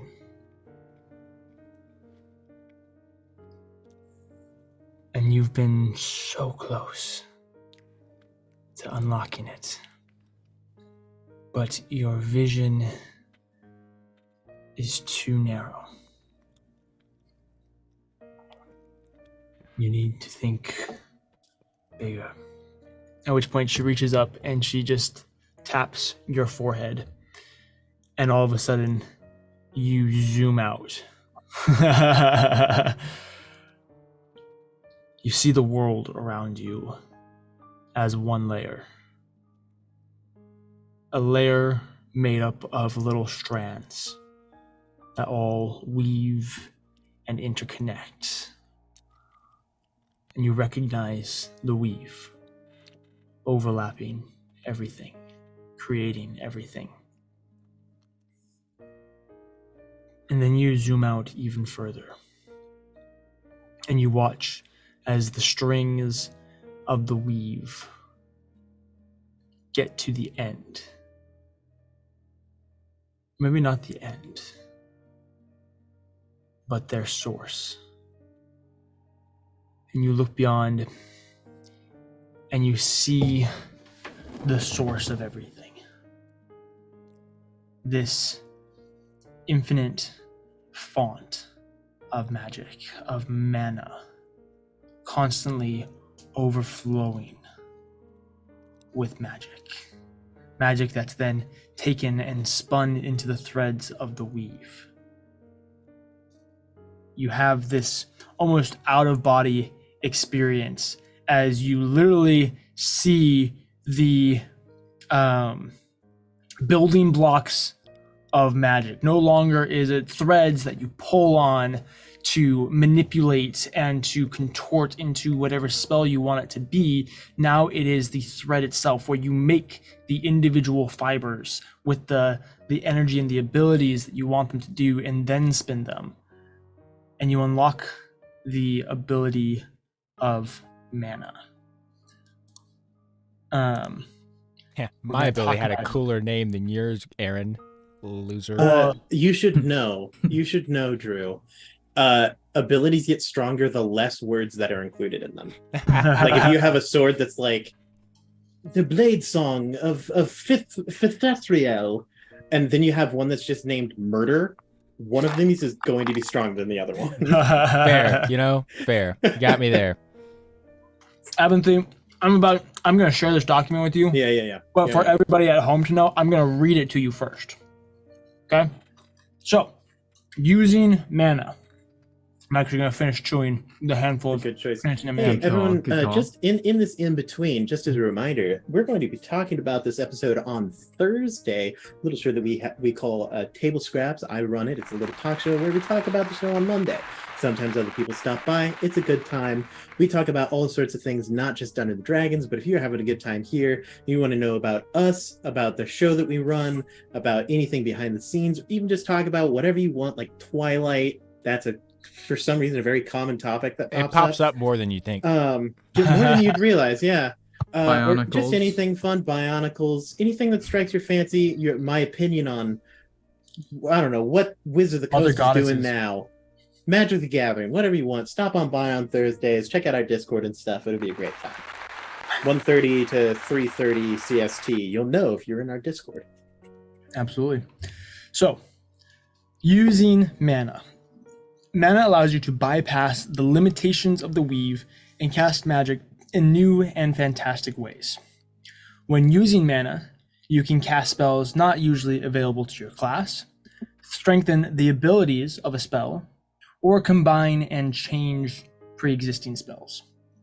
Doing so requires you to have a font of mana, which is the name of this ability, font of mana. You can only gain a font of mana from creatures that already have their own font. And once you've received a font of mana, you can then tap into the deep currents of the weave, represented as mana charges. You have a number of mana charges equal to your level plus your proficiency bonus. Okay. To cast spells from other class lists, first you must be of a level that has spell slots for the spell that you would expend for that spell, and you must actually have those spell slots. So, i.e., if you're going to cast a 5th level cleric spell, you have to be able to, first of all, cast 5th level cleric spells, and you have to use a 5th level spell slot to cast it. So, yeah. You also must spend a number of days equal to the spell's level being taught the spell by someone who can already cast it.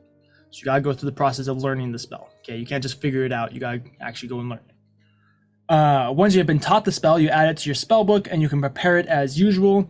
And then casting the spell requires you to expend a number of mana charges equal to the level of the spell as well. I.e., a 5th level spell slot requires you to use 5 mana charges. So on and so forth. Okay, so that's casting spells from other class lists. To strengthen your own spell, when you cast a spell that deals damage, you can spend mana charges to increase the damage dealt. You add 1 damage die for each mana charge that you expend. You're doing 3d10 of damage, you want to add another 3d10, you gotta expend 3 mana charges.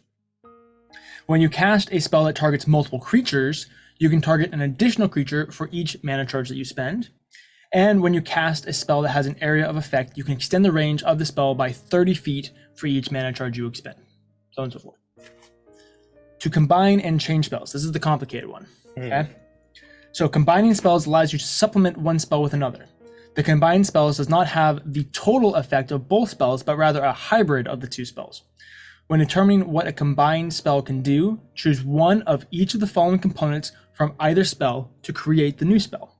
This is going to be the spell's range, the spell's damage type, the spell's type of area of effect, the type of saving throw it would need, and the number of targets. Okay, you're going to choose one, either one of the spell's previous abilities for each one of those. So you make a hybrid.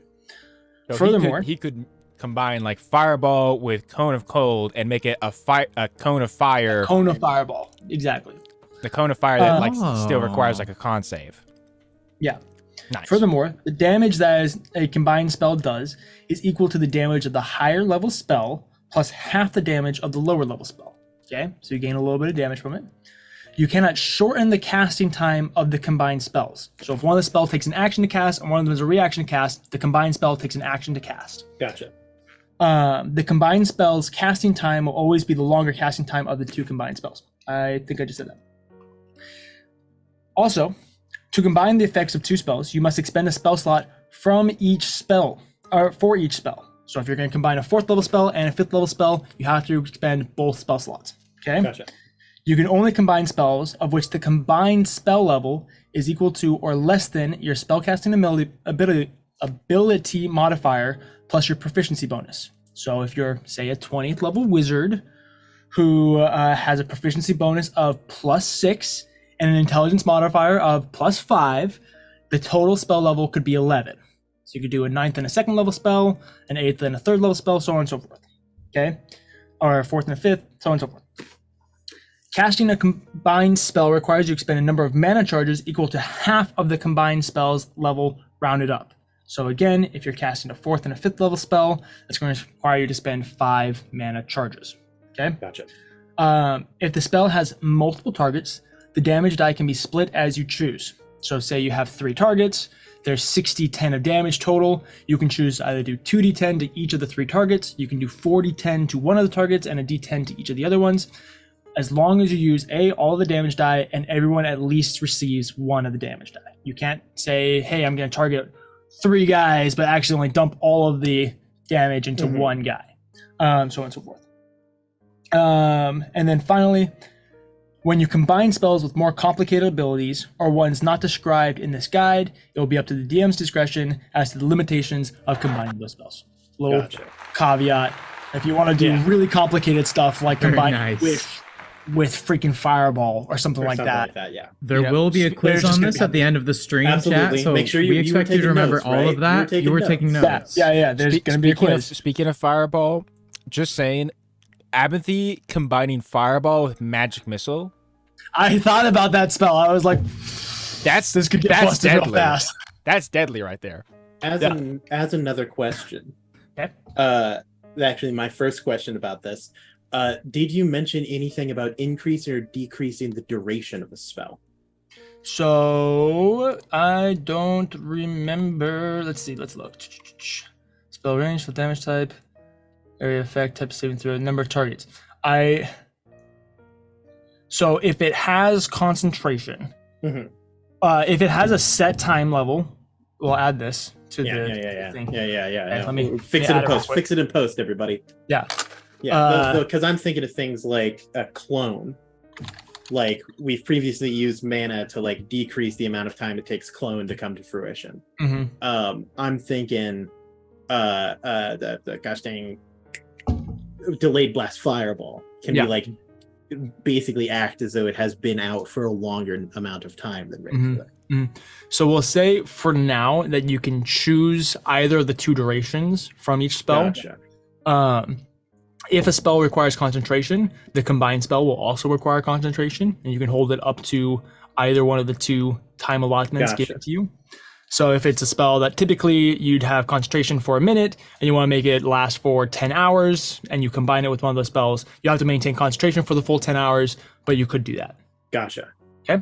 Duration. Always. We've gotten it. Keep concentration. All right. And then, Aaron, would you please, in the chat, let me know which email you'd like me to share this to? Yes. Obviously, don't just tell people what your email is. Hey Not everybody, the Twitch chat. go to Because I figure you're gonna want to look over this. yeah.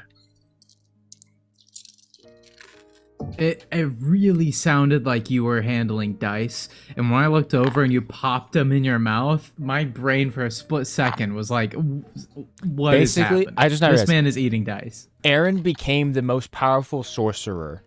Abinthy just Yeah, became thank the you most for powerful putting it in sorcerer kindergarten in, terms for us. in the game. Aventhy just joined the ranks of the most powerful sorcerers. Because So no. I I'll mean, do- but I mean sorcerer in general. Because basically, the whole mana system is a stronger version of sorcery points. Yeah, pretty close. Yeah, a little bit. Okay, bit. let me To be try fair, to so wrap it was my, very let me try to wrap my brain around this. Step on sorcery point abilities toes. Oh yeah, Let no, me try to it's- wrap my it's head around this different for chat. abilities, but like slightly stronger abilities. Yeah, Chat, yeah. I got you. I'm gonna simplify this all, everybody. Yeah. Sorry, Put I it don't in, have put time. it in Minecraft terminology. Okay. Wizard cheat with hacks in magic. Thank you. Basically, what I'm doing is what is it speed blocking or whatever that is?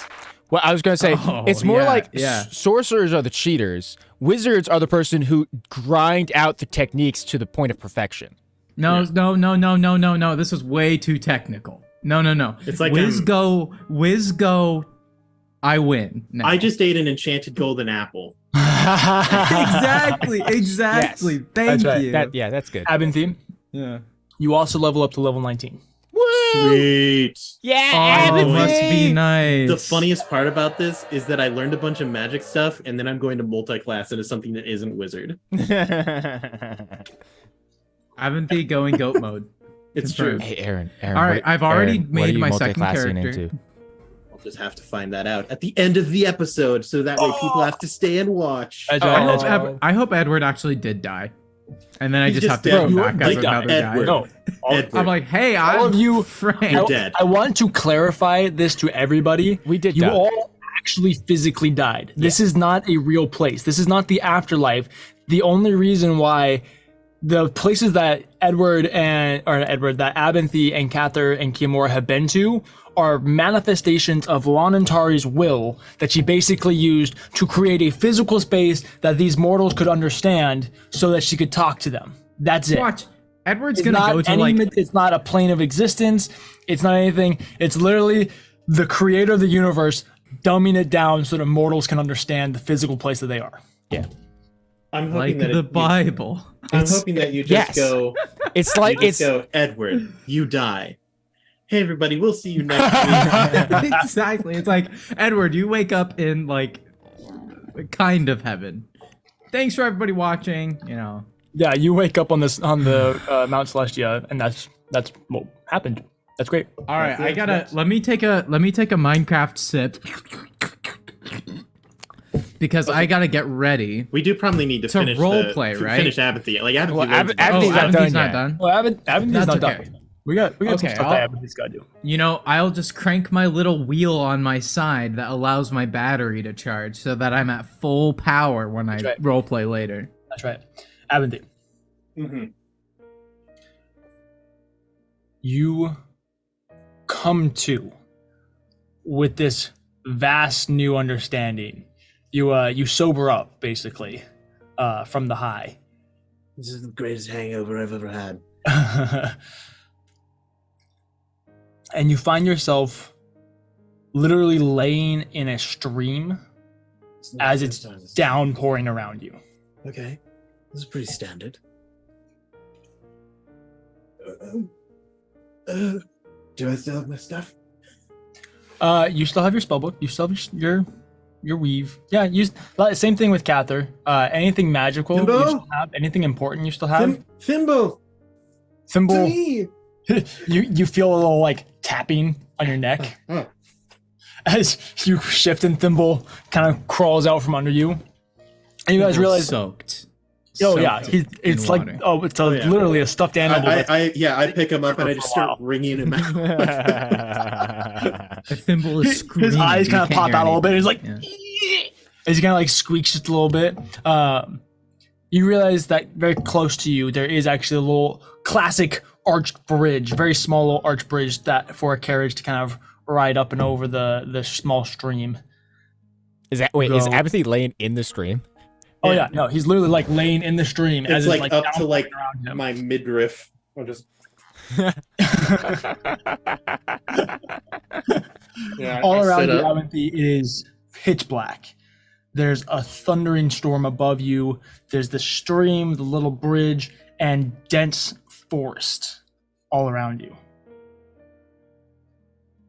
I look at the bridge. Do I recognize this bridge? Like, can I get any semblance of where I am? Like, and it's raining out, so I can't even use the stars. This sucks. I'm so excited for Abby to realize he's in just some rich dude's backyard. Yeah, I'm at Edward's house. You're literally just in Edward's backyard, yeah. You crawl towards the bridge, trying to get out of the rain for a second. There is a small sign with a little arrow pointing. We had this problem last time, which is the fact that I don't remember the name of the capital city of Froidrana. Oh, yeah. It's that name. That place. Yes. That one. I know where I am, yeah. Yeah, absolutely. Capital. They just call it the capital. The capital with an arrow pointing that way. I'm going to cast the message spell. Okay. The message spell or I'm the sending spell? Sending, excuse me. I was getting mixed up because it doesn't make any sense. I'm going to cast sending to Lorelei and say, Lorelei, I'm going to need a carriage sent to a small bridge. It's wet. And I'm very tired. Thank you. Good night. I'm just going to fall asleep. Still in the creek? Yeah, I know. I'm going to like crawl up onto the bank and like lay down, but I will start slowly sliding back. Eventually, you towards slide to the the point where river. you're under the bridge. Yeah. Thimble is grabbing your shirt and like pulling you up a little bit. Yeah. So you're The only reason I on have the bank under the bridge. Yeah. You're just the troll now. This is That's me. This is my life. This is who I am. And thus the legend of the troll under the Yep. bridge was born. That's right. He just every now and then wakes up and yells at some random passerby some riddles. The because he's toe! The toe! We'll see. They're like, "Ah!" Apathy run away. being exposed to to mana has lost his mind. I lost my memory. Exactly. Brain again. melted. He likes scaring passerby anyways. This is just a pastime. Abinthy. Yeah. You pass out. Just straight up zombie. Like flyers, snacks. I'm sorry. And That was funny. Come on. after way too short of a time, you're kind of nudged and you see Lorelei standing above you. Her dark skin kind of hidden in the shadows almost, but with their piercing eyes kind of looking down at you. Well, hello. Huh? What was that? I see you're alive. You think that killing me would cause me to die? That's awfully bold of you. Typically how that works. I'm anything but typical Lorelei. I thought that you would be intelligent enough to realize that by now. I suppose that is true. Well, nonetheless. I mean, to be fair, she barely Glad you're knows you, Apathy. She should know me. We have work to do. Are you ready?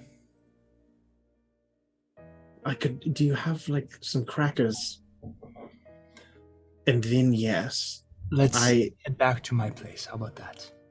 Been waiting to hear those words since I met you. Let's go. We need to meet up with Miriam. Ugh. Fine. Let's go. You two teleport immediately into a warm, cozy, well-decored, not like mansion, but it's a very big house. You know, it's kind of like, how would I describe it? You know, the really like nice mountain cabins where they're pretty big and they're just warm and cozy, and you're like, this cost like $2 million to build. It's like the quiet wealth. That's right. That's right. Exactly. That's Lorelei's place. You arrive. We're still good. Okay. Yeah. My we're fine. computer suddenly was like, "Yo, you want to do this thing?" And I was like, "No, stop. Java, go away. Update now? You said update now. But you arrive, it's warm, it's cozy, and you see Miriam Azima sitting on a chair with her feet up, kind of scrolling through a book. She's got her glasses on before turning to you. I see you're alive as well. When are people going to realize that you just can't keep me down? I never doubted you, simply watched your body get buried, and so that leads in general to doubts. Oh, that means that I have another grave? I need to learn what that one is. It's in Athala. What a lame place to bury me. Could have put me somewhere interesting. Everyone gets buried in Athala. Edward is buried in Athala. I know, it's the... Wait, Edward died too? You're all dead. You're the only one. Everyone? What were all of you doing? Couldn't have helped out a little bit? We didn't know you were being ambushed. I thought that you had eyes everywhere or something like that. Didn't your husband make the chosen? My husband did make the chosen. You're right. Where were they? I'm not my husband. Do not judge a wife by the actions of her husband. I'm assuming that your husband didn't do a very good job then. Nonetheless, you're the only one who survived. That's a bummer. And we have a witch to kill. Dun dun dun. Now we're speaking the same language. I have plans. I'll meet you in hell. And then I'm just going to point shift into hell. 6th layer, see you there. What? I just pull open the portal again. What was that? When you Acting a little fast for you? got more of a plan than that, you want to inform I us? absolutely have a plan. But it isn't the right place to discuss it here on this mortal Do we need to plane. follow you then? Yes. Okay. I have trust me, you'll meet my wife. Well, my fiance. She's lovely. You'll love her. Thank you for the Or raid, Knights you'll of the hate Silver her. Moon. One of the two. Thank you. You'll either want to Thanks, kill Aaron, her or you'll be best friends. There's zero in between. And I'm very Okay. excited to see which one. I'm Okay. hoping it's the latter. You disappear back into your portal. Miriam, Azima, and Lorelei follow you into hell. And we're going to go ahead and pick up there in a couple of weeks. Oh. So, Abinthy, you're level 19 now. You have the font of mana. Yeah. Free to look through that. Start prepping some stuff. Oh, it's about to be messed up. You see, you guys are thinking light. You're like cone of cold and fireball. Me, I'm thinking message fireball, dude. Like I'm talking about sending, dog. So just like Send You're about a- to be dropping send hot a bars. fireball. I send 25 words that just say "screw you" and everyone deals 8 to 6 damage. How to drop that people's fire mixtape over telepathy. That's Absolutely, basically like, radio. Yeah, apathy Right. combines Roast. combines sending with like, oh my goodness, apathy could combine.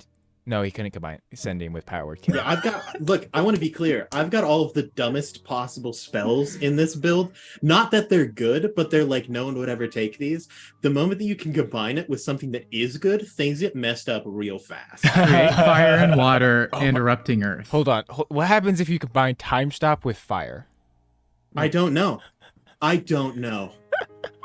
These just are gonna have to questions figure this out. that we'll answer later. Does the terrain just become like a small pocket of the plane of Welcome fire? to Table Scraps. That's right. Yeah, welcome to Table Scraps is a great place to ask and answer these questions. Everybody, stop on by Thursday. It's at like 1:30 my to goodness. 3:30 CST, somewhere in that time range. I'll be there. You should be there, or else you'll be square. Let's go.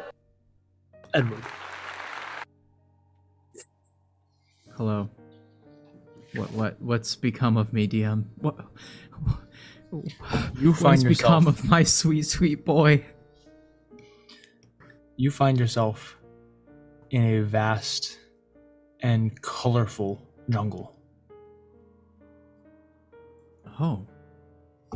There Not are what I plants of all shapes and sizes and colors, leaves that are bigger than you, that shimmer and shift colors as you look at them in different shades of the light. There are trees that twist and contort in spirals as they go up. There are bushes that make faces with the leaves. And you begin to kind of look around, almost out of curiosity. You feel a familiar sense to this place. But you must look around. And as you do, there are animals around you too. You see an insect, almost like a firefly, but the color of the light that it emits is almost like kaleidoscopic. That's how I describe it, where it's like a kaleidoscope on its thorax, I guess is what I would say, where the light is shimmering and shining in all different colors and directions and all this type of stuff. Sounds beautiful. You see birds that sing the most beautiful songs you ever heard, almost enchanting melodies. All around you is the flora and fauna of what you can only assume is the Feywild. How did I get here? Edward would like to pinch himself. Do I feel pain? Yes, you feel pain. Edward would like to roll an insight check. Is this like an illusion? You know what I mean? Is it in my head? Yeah. That pinch deals you 1 damage and you're at 1 health. You now fall unconscious. You die. Yeah, it's only like a 12 for insight. Okay. Looking around you, you have absolutely no clue. Last thing you knew is you were being crushed by the telekinetic grip of the King of the Dragons, and now you're in the Feywild. This is strange. Abinthy? He says, somewhat urgent, trying to speak into the trees, but not being too loud, because he doesn't want to alert things around him. But he says, Abinthy? Did you take us to the Feywild for some reason? Hello? He will start slowly creeping towards... I'm assuming that I'm like surrounded in thick jungle, right? There's probably not a tell as to which direction might lead to a clearing or a coast, right? You have no clue. I guess he'll start forward cautiously. And he'll just keep looking for signs of other people to see if he can find his buddies. Yeah. Wow, we're only buddies to you? Edward, you begin to navigate this jungle. And it's exhausting. If you've ever seen jungle terrain, it is not meant for human beings to move efficiently through, especially one who is dressed in simple linen clothing. That's it. You don't have any weapons on you. You don't have your backpack. And so you're literally like crawling your way through bushes and under leaves and over logs and all this type of stuff. And you quickly find yourself parched and drenched in sweat. Oh, gosh. Thankfully, after a little while, you find a small stream. Oh my goodness. Okay. I think Edward would... Does it look safe? He smells it. He scoops it up and he smells the water. Does he smell any signs of like stagnant? You look around at it. It's this rocky line cut through the jungle. This stream kind of flowing through, and it's full of iridescent colors. As the water flows and tumbles, there's a tiny little like one rock waterfall, kind of upstream a little bit that the water's flowing over, and you can just see glimpses of every color of the rainbow glancing through the water as you look at it. But it is a little little brook of sorts where it is constantly shifting and moving. It looks as if it's clean, it's pristine. There's no algae or anything like that you could be concerned about. It's obviously not stagnant. And you can see that there are a couple other animals drinking from it. Oh, that's a great sign. Edward will drink some of the water. Not too much, just like a few handfuls to try to help out his parched state. Absolutely. And then I think he would start traveling downstream because it's more likely that it'll widen and that maybe there's some form of civilization. Absolutely. You don't have to head far. You kneel down and bring the water to your lips, taking a drink, not over engorging yourself on the water, but just enough to quench your thirst for a second before you stand and you decide to keep going downstream. And so you turn and you literally turn right to go downstream, and you come and you make eye contact with a woman. She is the most ghostly pale woman you've ever seen. Little brown freckles all across her nose and her cheeks, with very, very elvish features. Long pointed ears, sharp lips and nose, and a cascade of bright red hair pouring off of her head. Edward will instinctively put his hand towards where his hilt would be, and then he'll say, "Hello."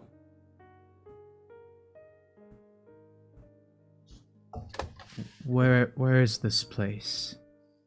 Is this the Fae? She's just nodding for the podcast listeners. I suppose I should narrate that. That's okay. He nods. Morgan you, Freeman Aaron. voiceover. He nods. I thought that to be the case. I'll be honest, I don't know how I got here. Have you seen any others? Like me?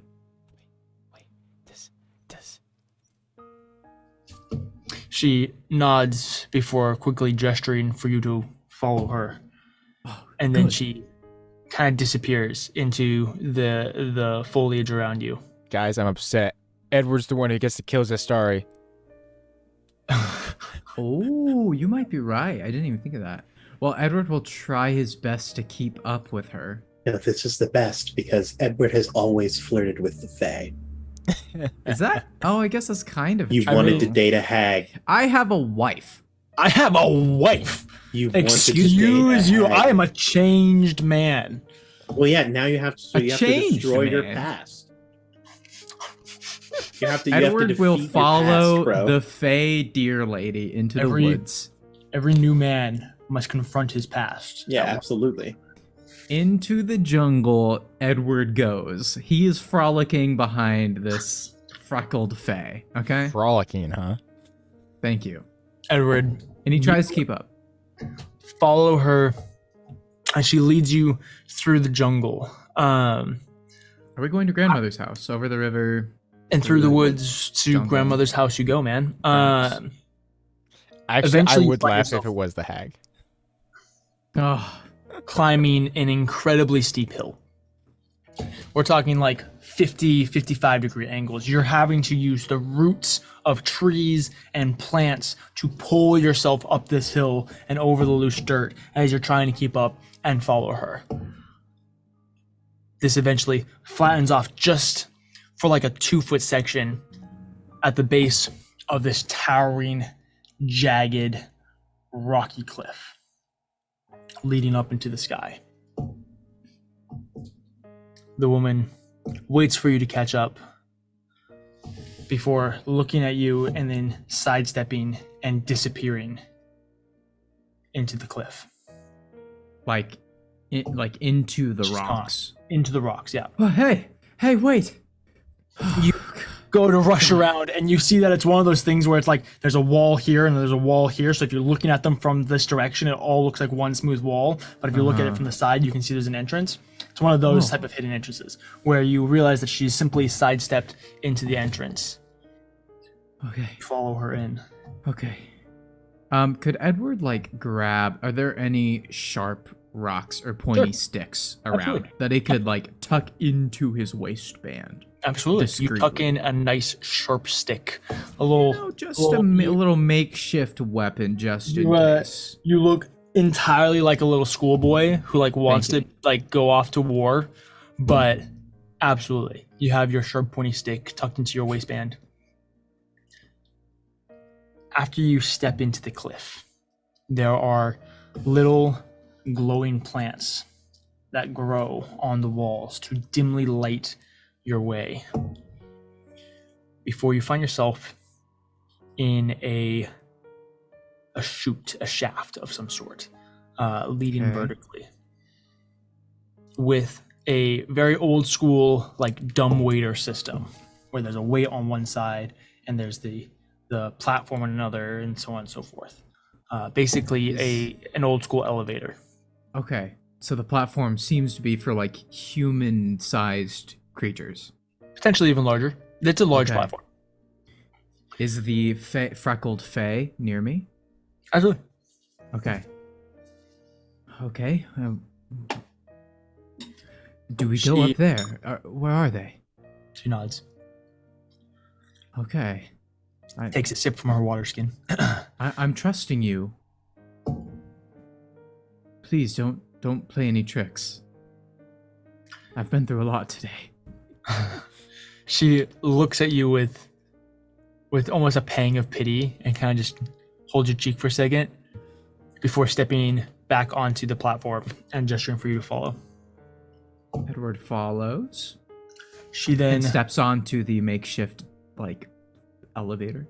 Yeah, absolutely. She then operates a few levers, and you hear as you begin to rise up higher and higher. Eventually, the elevator leads you to the interior entrance of a grand keep. Excuse me. Wow. It's one I believe you've seen in visions before. Oh.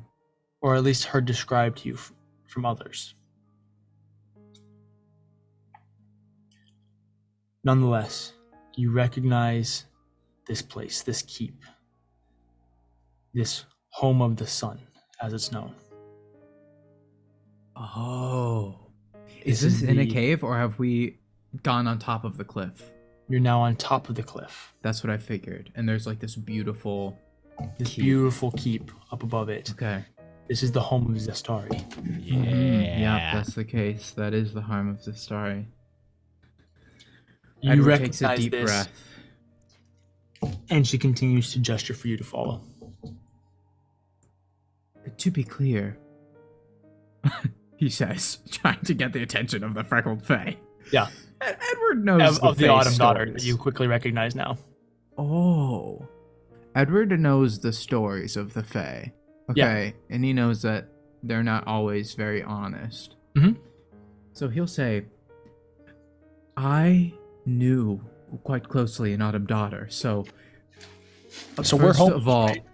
First of all, I want to say that we were good friends, and She was my worked cousin. closely with them. Second of all, I was a friend with a soldier at one point, so Yeah. we should be good, right? Yeah, we're second of all- chill. My cousin was in the army, so I get it. Exactly. Second of all,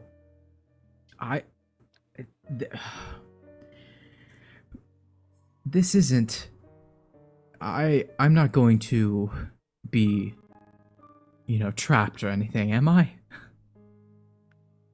She nods her head no. I would like to be very clear as to where you are. It's not that you raised up the cliff and now you're on this little ledge looking at the keep that you now have to enter into.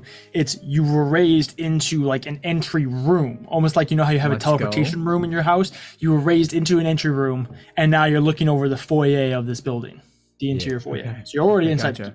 Just to be clear. Okay, Edward takes a deep breath, says, okay, Edward found the I'll way that follow you. Cather escaped when he was here. I'll follow you. But I'm not looking for any trouble. Just making that clear, okay? I like talking. I like talking. You are led through the keep, and you find that it's mostly empty. Maybe one or two other autumn daughters that you pass by at different points. And all around the keep, there are tiny little glowing suns, little balls of fire that dimly light the halls. Just kind of flit and float around. Before eventually you're led to the only well-lit, quote-unquote, comparatively well-lit room in the keep. The door is closed, but you can see the light coming from beneath the door. The Autumn Daughter pauses at the door, but gestures for you to go inside. Edward composes himself, and seeing that he doesn't really have any other options at this point, he will step through the door in the most mannered way he can, as if he was going to go speak with royalty. So he's not sheepish, Yeah. but he is respectful. Absolutely. That makes sense. You enter into the room, and it's not what you expected. Like I said, comparatively, the room is fairly well lit, but still dim. It's probably a medium-sized room or so, and you can see that this room is built into the side of the mountain or the cliff, where one of the walls, the wall to your right, is a natural raw rock wall, with the wall with the room on, with the door on it, and the opposing wall to you, kind of ebbing and flowing over the cracks and crevices of this wall to incorporate it into the building. To your left, on the other wall, the entire wall is a waterfall display, where it's just a thin sheet of water going over the whole wall. Certainly not what I expected. Opposed from you, the wall is decorated with the depiction of the most beautiful sunrise rising over this lush valley. Wow. And that printing in particular is rather enthralling, because the details shift ever so slightly. A grass blade will move. The sun will flicker for a second. Edward will take some slow steps closer to the painting and try to pay attention to the kind of how this is working. He's never seen something like this. So he'll slowly get closer, examining it. Being enthralled in this painting distracts you from the fact that against this wall, there's a bed with a small old woman laying in it. Off to the left, there's a bowl on a table, and you see a tall warrior Amazon woman with hair of roiling fire, wringing out a rag over the bowl and going and gently placing it on the old woman's head. At which point, the old woman notices you and speaks up. Ah, Edward. You know, it's not good to keep an old lady waiting. Oh, I apologize. I was distracted by the art. I've never seen something like it. Zestari, or I'm sorry, the old woman begins to sit up with her. in her bed. At which point, the woman that you now recognize as Zestari, not adorned in her battle armor, but just her that's a good natural sign. feature. Right? Yeah, it's good. Again, the roiling fire coming off and cascading down her back. Sharp elvish features long pointed ears, almost exaggerated, the most fey sharp-esque features that you can imagine. She has almost how I describe this. She has like Thai boxing pants, or maybe not Thai boxing, but like really baggy pants on that go down to her ankles. She has sandals on, and then a very tight, almost like not spandex, but that type of a compression-esque long sleeve shirt. She looks like she'd be in like a fighting gym, you know. Okay. Yeah. About to work out. Like a warrior woman who's wearing what would be her equivalent of like loungewear. Yeah. Casual training clothes. Exactly. Gotcha. She steps over to the old woman. Mother, you mustn't exert yourself too much, she says as she kind of readjusts the sheets and kind of fluffs the pillow before taking her, what she claims to be her mother's hand, and kind of kneeling by her. Edward will kind of like look behind his shoulder, and as if he's like kind of feels like he's intruding, and he'll say, "I'm sorry. Were you aware that I was going to be here? And how do you know my name? I apologize. It escapes me. I don't think we've met." I was aware. This is the old woman speaking now. Yes, we've been expecting you. Oh. I'll be honest, I was not expecting to be here. That's not unsurprising.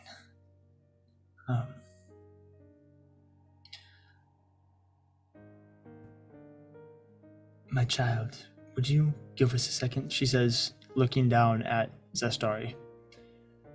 Zestari has a pained expression in her look, where she's like, you wouldn't want me to, like, you want to talk to this guy instead of having me by your side, you know, very much like... She barely remembers me. I was just there when other people were fighting her. Yeah, absolutely.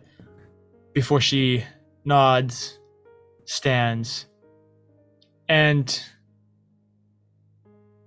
she looks at you, Edward, Zestari does. But it's not with so much of a death glare. But with almost a pang of sympathy for you. Kind of I know what's happened and what might happen, and I'm sorry that you're gonna have to deal with that type of look. Okay, Edward's a little uneasy at this point. This is really Edward's like, whoa, weird. What did He's I like, just get? either something terrible has happened, or they want me to do something for them, or both. And he doesn't know exactly what to expect. So he'll entertain the old lady, and he'll say, okay, well, I've been brought here, so I suppose it's time we chat a bit. Come, Why? sit next to me. Okay. And Edward comes and sits next to her. You come and you take the seat that Zestari was sitting in. And before you lays a old woman. You would imagine if she was a human, she'd be in her late 80s or 90s, frail, and on the verge of death. You can tell that at one point she had long, beautiful black hair that has now grayed and thinned. And at one point she was an incredibly beautiful woman. But age has taken her, and she now simply sits before you.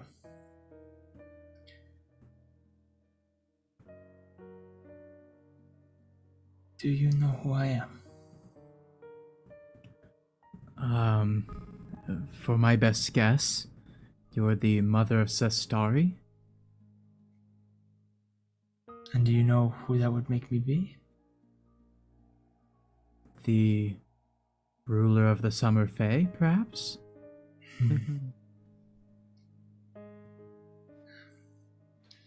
The Fae were among my first creations. creations. Your creator. What else have you created? Edward says with a knowing look in his eye. Everything. How can this be true? How could you be laid before me here, now? I don't understand.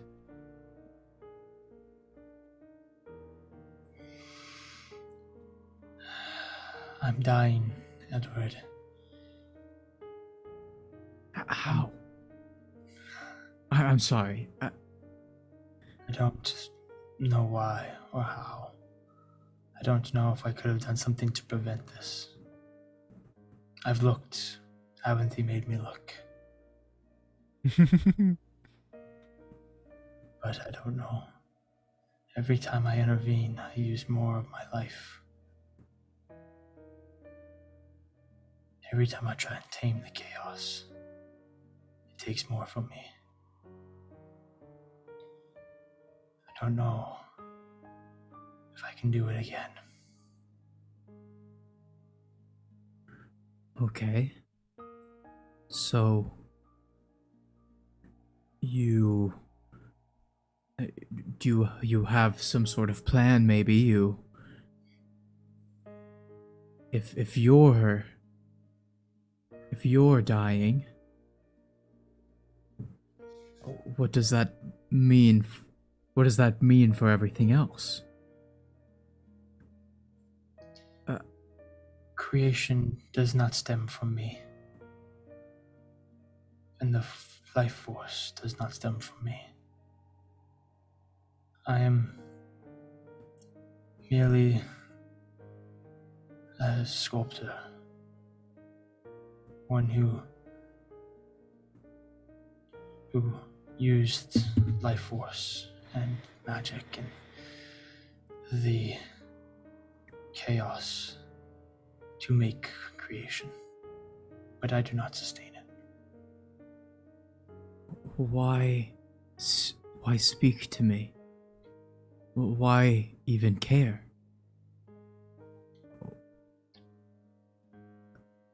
Because you're one of the only ones left.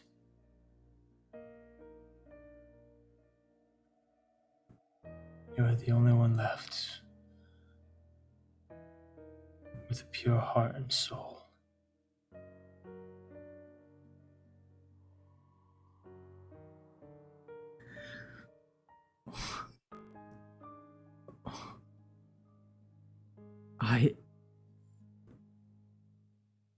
I don't see where this is going.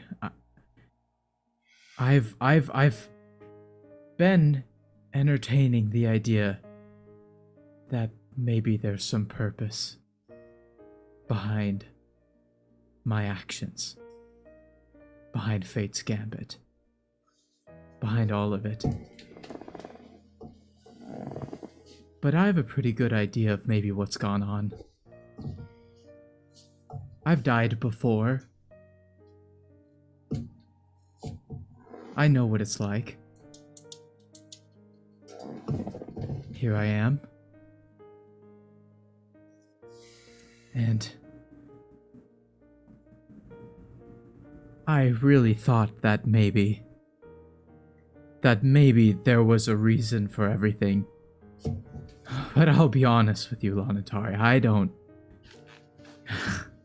I don't think you should bet on me anyways. I mean, let's be honest here. The way the cards are stacked, it's not in our favor. No. No, they're not. It's a fantasy game. To think that we can actually make it out of this. To think that there's some kind of purpose around it. I have sacrificed so much. So much of what I love. For the sake of protecting what I love. Which makes no sense.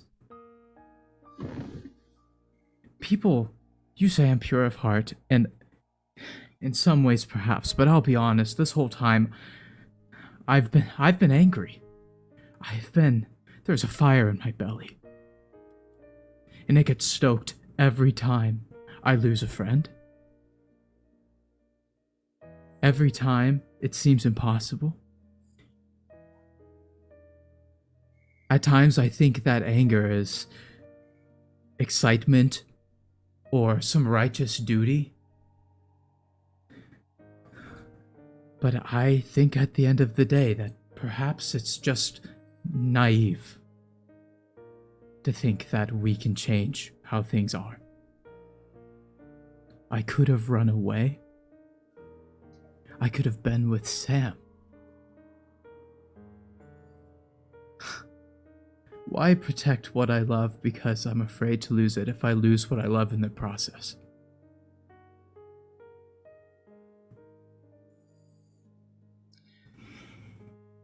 Edward, your actions have never been ones of hate. Your actions have never been ones of revenge.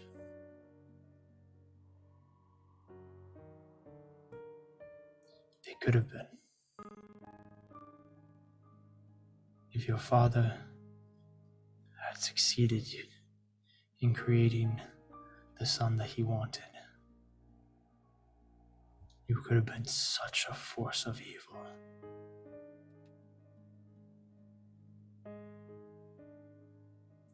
But you weren't. You chose for yourself to go see the world. And when it broke your heart, all you wanted to do was try and make it better.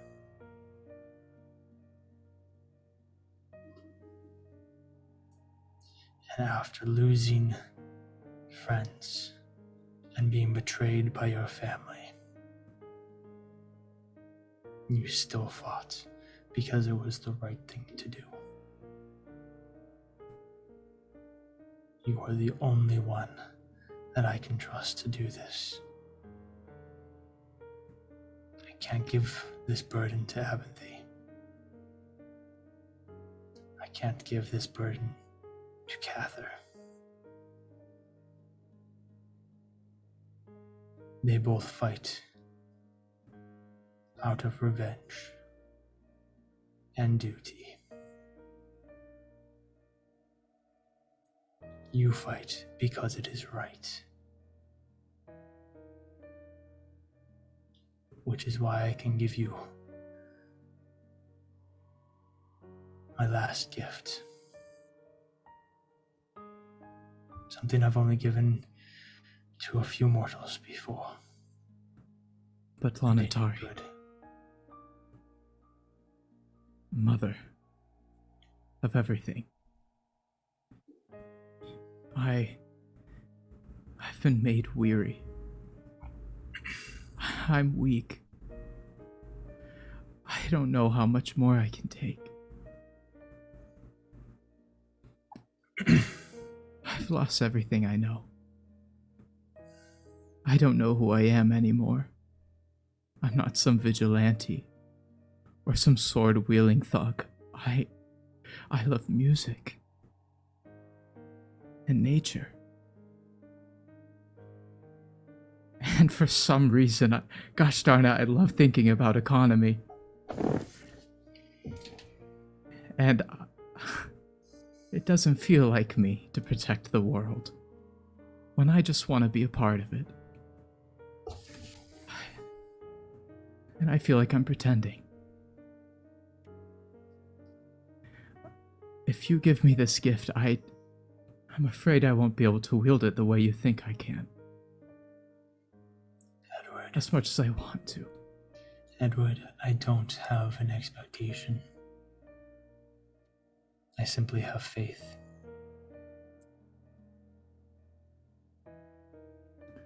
When this new world arrives and this new era is ushered in, when your friends succeed, the world will need someone to guide it. It will need a leader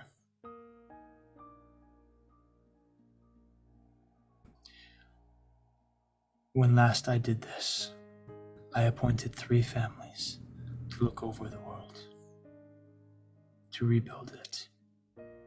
Yes, I know them. I've met them. And their descendants have done well. But the world will need someone to look at, someone to look to after this is all over. I The see. gods will need someone to answer to. There is evil amongst them. An evil that must be rooted out so that they can perform the duties that they were made to perform.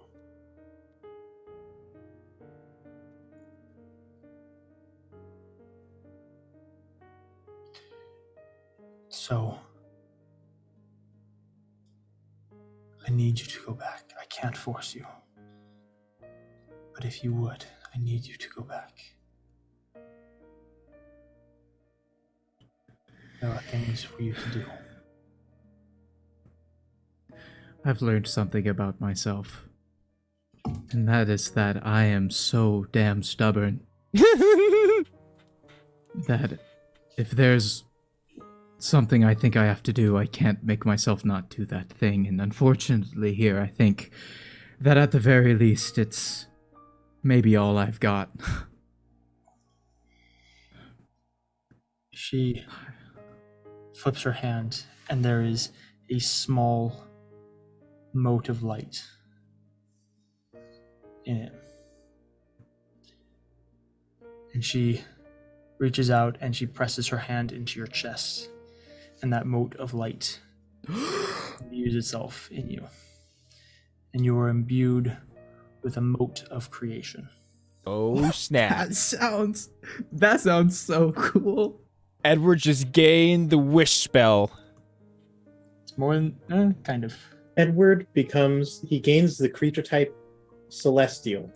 I have ascended to godhood. I am Parentheses, 20th level. God. Bow down. Where is what I'm looking for? Did I not? That's an excellent question. Oh my goodness. Hey everybody, just remember, we stream every single Monday night at 7 p.m. CST. Regardless of whether or not it'll be the main campaign, you can count on us to be here. And to just have a grand old time. 85% of the time. Yeah. Thanks for vamping while I recover, guys. You know, I would, Holy Aaron- cow. Aaron, I would actually go as far to say 90% of the time. 90. I'll allow 90. I'll Yeah. allow it. I was being humble with the 85. So, Grant, I'm going to share a document with you. Okay. There is more information on the document that is for your eyes only. Oh, Yeah, just give us Secret. But there are Oh, things I will baby. tell you. Secrets, I will tell you what the secrets. moat does, but there are other Yeah, things just give us an overview. Just that a you're going to little, get. So, just a little tease. Tease the the moat of audience a little creation bit. has 2 abilities. Okay. There is the ability to create, at which point you can use that ability to either create or restore landscapes and structures to their entirety.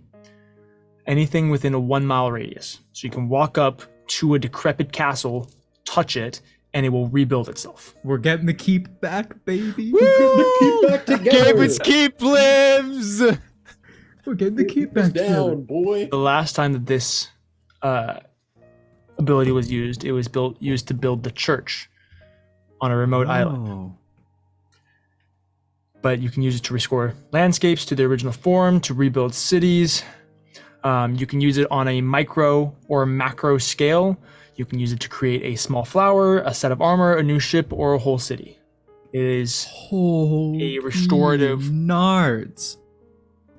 We're about to rebuild. We're building the city on rock and roll, people. the other ability is the opposite. It's to destroy. Destroy does the opposite of create. You can wither the land around you, you can bring on natural disasters, you can cause structures to collapse, and you can destroy the tools of your enemies. So Aaron was right. Edward just became a What? god. Edward entered creative mode. This does have a limitation. You can't cause harm to intelligent creatures with the destroy effect. So if you're gonna, destroy a building, everybody has to be out of the building, whole 9 yards, stuff like that. So So you can't just walk up and collapse a castle on. if If there was a person in the building, I can't Samson. would it just collapse around them, and then just the person just a small little section of the castle would still be standing where the person is? Once you use a mode of creation, you cannot use another for 1d6 plus 3 days. Okay. So you can either use you can use it to create anything or destroy anything within a 1 mile radius or a 2 mile diameter Once a week, around you. or once every 9 days, Sometimes less. sometimes less. Then there is a little paragraph at the bottom of this page that is only for you to read. I just sent it to you. Man, Oh, I didn't goodness. get secrets. I know. I'm sorry, Drew. I told you of the 3 I mean, abilities. again, you kind of got the lamest Drew, one. you got a bunch of hot dudes. I was gonna say Drew is not bitter about the abilities. I just wish I had secrets. I want secrets. Oh, I it's remember going those days. down. That's all I Because gotta say. We're going down, you read it? down in an earlier round. Yeah, it's going down. I'm so ready for Fate's Gambit to reunite and Edward just to descend down from the heavens like an angel as like, and everyone's like, Correction. oh, that's kind of weird, but great, Edward's here, and then Edward just reaches, Decimates a city. just holds out a hand and This is mind bending. This is Edward. I give Bardic inspiration. Like how I don't even know what to do. It's like you've given a baby a Glock. fully automatic gun. Yeah, exactly. I can also build things. well, correction, you gave a baby keys to a nuke Yeah. or Okay, keys yeah, to a yeah. reverse nuke. Yeah. I'm a baby. I am the Death Star. Thank you. Put that on a t-shirt right there. Putting that in out of context quotes. Right next to the one that I just put in there. Did I don't even know what Did to you? do Yeah, I was with gonna say, did this. you already put it in mine? Edward. Yep. Oh, back to role playing. Okay. Yeah, so He just she received touches the you. light. You now have the complete understanding of everything that you can now do with this ability. Okay. Whoa. When you return, you need to go to the Scarlet Wastes. Ooh, interesting. There is a temple long destroyed that you must restore and get the last piece of the rod.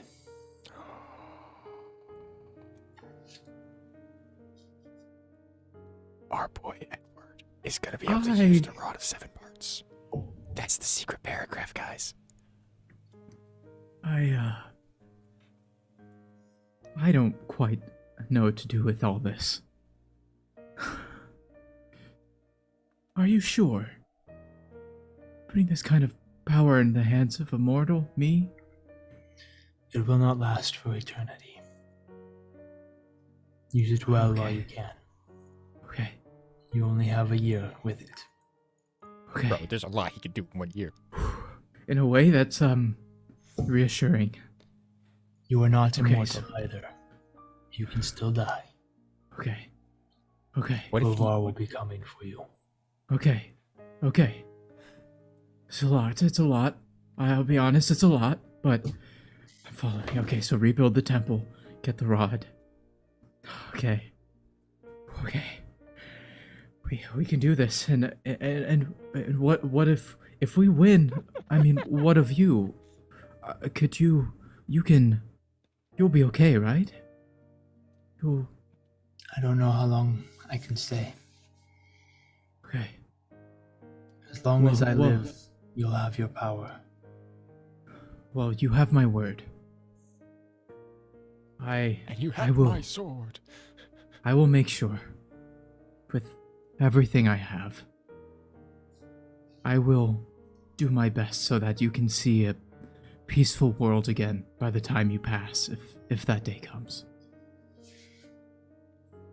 Please tell me. My friends, they're safe, right? Each of you have been charged.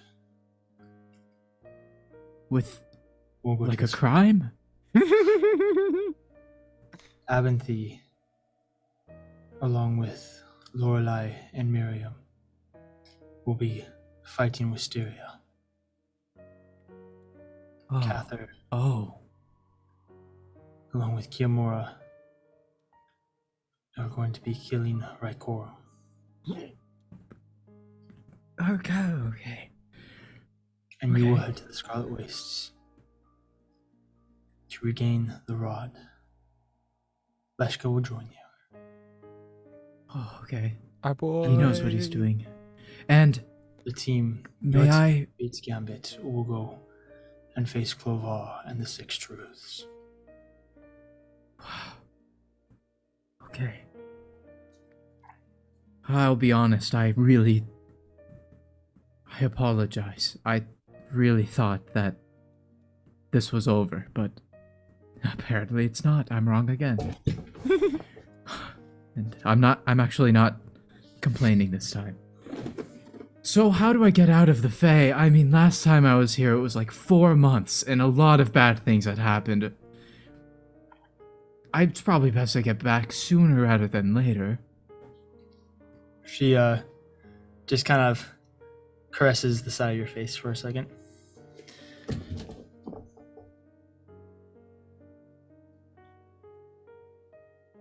Edward, you are so strong and so brave.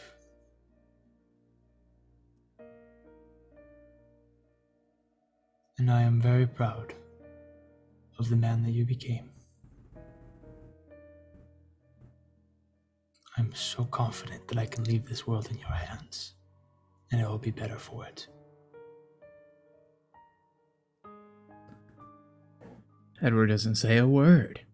He just kind of stands there with misty eyes, kind of in shock at what she had just said. Yeah. The next time that you blink, you find yourself in a rocky mountain pass. All alone. All of your items, like I said, all of the important magical items. You don't have your backpack or any of the food or anything like that. But all the magical items, anything that's important to your character, you have. Okay, I need to find old Ben. I'm sorry, I can help myself. Okay, Edward. I mean, a few deep breaths. He rubs his face. He takes a swig of water. He slaps himself a bit. He's like, "What the heck?" Edward tries. Well, he doesn't have much time. Edward this point, you tries hear to some produce grunting. What? At this point, you hear some grunting before you even try. Okay. I hear grunting? Grunting. Kind of a... Who goes there? What is it? Edward brings out his sword, shaking. You whip out your sword shaking as This isn't the Fae, is it? Please tell me a it's not the Fae. tired and beaten up Leshka kind of crawls his way Leshka. over some boulders to you. Please, use my arm as a brace. As Edward helps him up, and please take some water. You're my Oh boy. shoot, I'm out of food. So don't worry. He pulls I don't out know his where water I'm- skin shakily. It's empty. Sand, just Dip sand it, dumped dip it, into his right there. mouth. Oh, I need a me, gif oh of my. that right now. That's right. Oh no. Leshka, look at me. Ah, yes, my boy. My throat is so dry. When did he become a sailor? Leshka, look at me. And when Leshka looks at Edward truly, Yeah. Edward has this newfound level of confidence that you've never Oh, seen him air but before. By the way, you're now level 19, just so you're aware. No, I was just about to make the joke. By the way, Edward, you don't level up. And Edward looks into Leshka's eyes and says, "We have a temple to rebuild." Cue music sequence that's like and you start running across the desert. That's right. That's the right. sun rises in the background. That's right. It's like like Lion King when he's returning from the Yeah, jungle yeah, yeah. to the Pride Yeah, Rock. yeah. You're just dragging Leshka behind. Yeah. He's just flapping in the wind. You guys begin making your way down the mountain path, compilation over of everybody rocky doing their own terrain, thing. down slick, chossy rock slides, Jaws. and you descend from the mountains and into the Scarlet Wastes. If you remember, there is one entrance and one exit from the Scarlet Wastes that are not protected by horrible plants that will snipe anything out of the sky. Are Begin we do? from memory, making your way towards that entrance. Okay. Are we doing the Scarlet Waste now? We're doing them right now. Begin to I make really your didn't way. think that was gonna happen. I really thought we were gonna do that next week. Oh boy. You begin to make your way, stepping through this path, Leshka close behind. From memory, Follow if you my remember, every step, Leshka. there's that entrance into the Scarlet Wastes where there's the pillars of fire that you have to walk through, and if you step on the wrong spot, this massive pillar of fire erupts around you. If you remember that, I remember it very well. you come around the side of the base of the mountain, about to enter that. When you come around the corner, and standing before you, in all of his glory, you see Tarak. What? What the why? What how? Did you know this? Wait, what? What did you why? Says Edward as he says Tarak, as he races forward and accidentally steps in a fire pit. Doesn't care. Edward dies on the spot. Edward will take out his blade and do the typical greeting, I'm which just gonna is punch him in the face. sweep the leg, try to pin him to the ground with a sword. Yeah, do it, punk. Okay. Try me. Is this a contest? Yeah, it would be contesting athletic check. Would be an I athletic. got a nat 1. I'm not even kidding. You I'm not even rush up to kidding. I got Tarak and you go to tackle him and you bounce off him. Yeah, I look at him on the ground. I go, Edward. One of these days, I'm gonna get you, old friend. Why are you alive? We'll find out next time That's right. This is what I was gonna say. With on that, the paper dungeon. we're gonna go ahead I and help him up. tonight's session. See, Tarak's special boon is he has unlocked the power to break the fourth wall. Yeah, That's I right. know That's that we're in a right. game. Absolutely. So, just so you guys, my players are aware and the party is aware, over the next 3 sessions, each session is going to focus on the individual quests of the characters. So we will be starting with Cather as he Team Smite Night. and Vyzin and Kiyomura go to hunt down Rykorum. Aaron will be playing Vyzin and Grant will be playing Kiyomura. The following session will be Abinthy's turn, with Drew playing Miriam Azima and Grant playing Lorelei.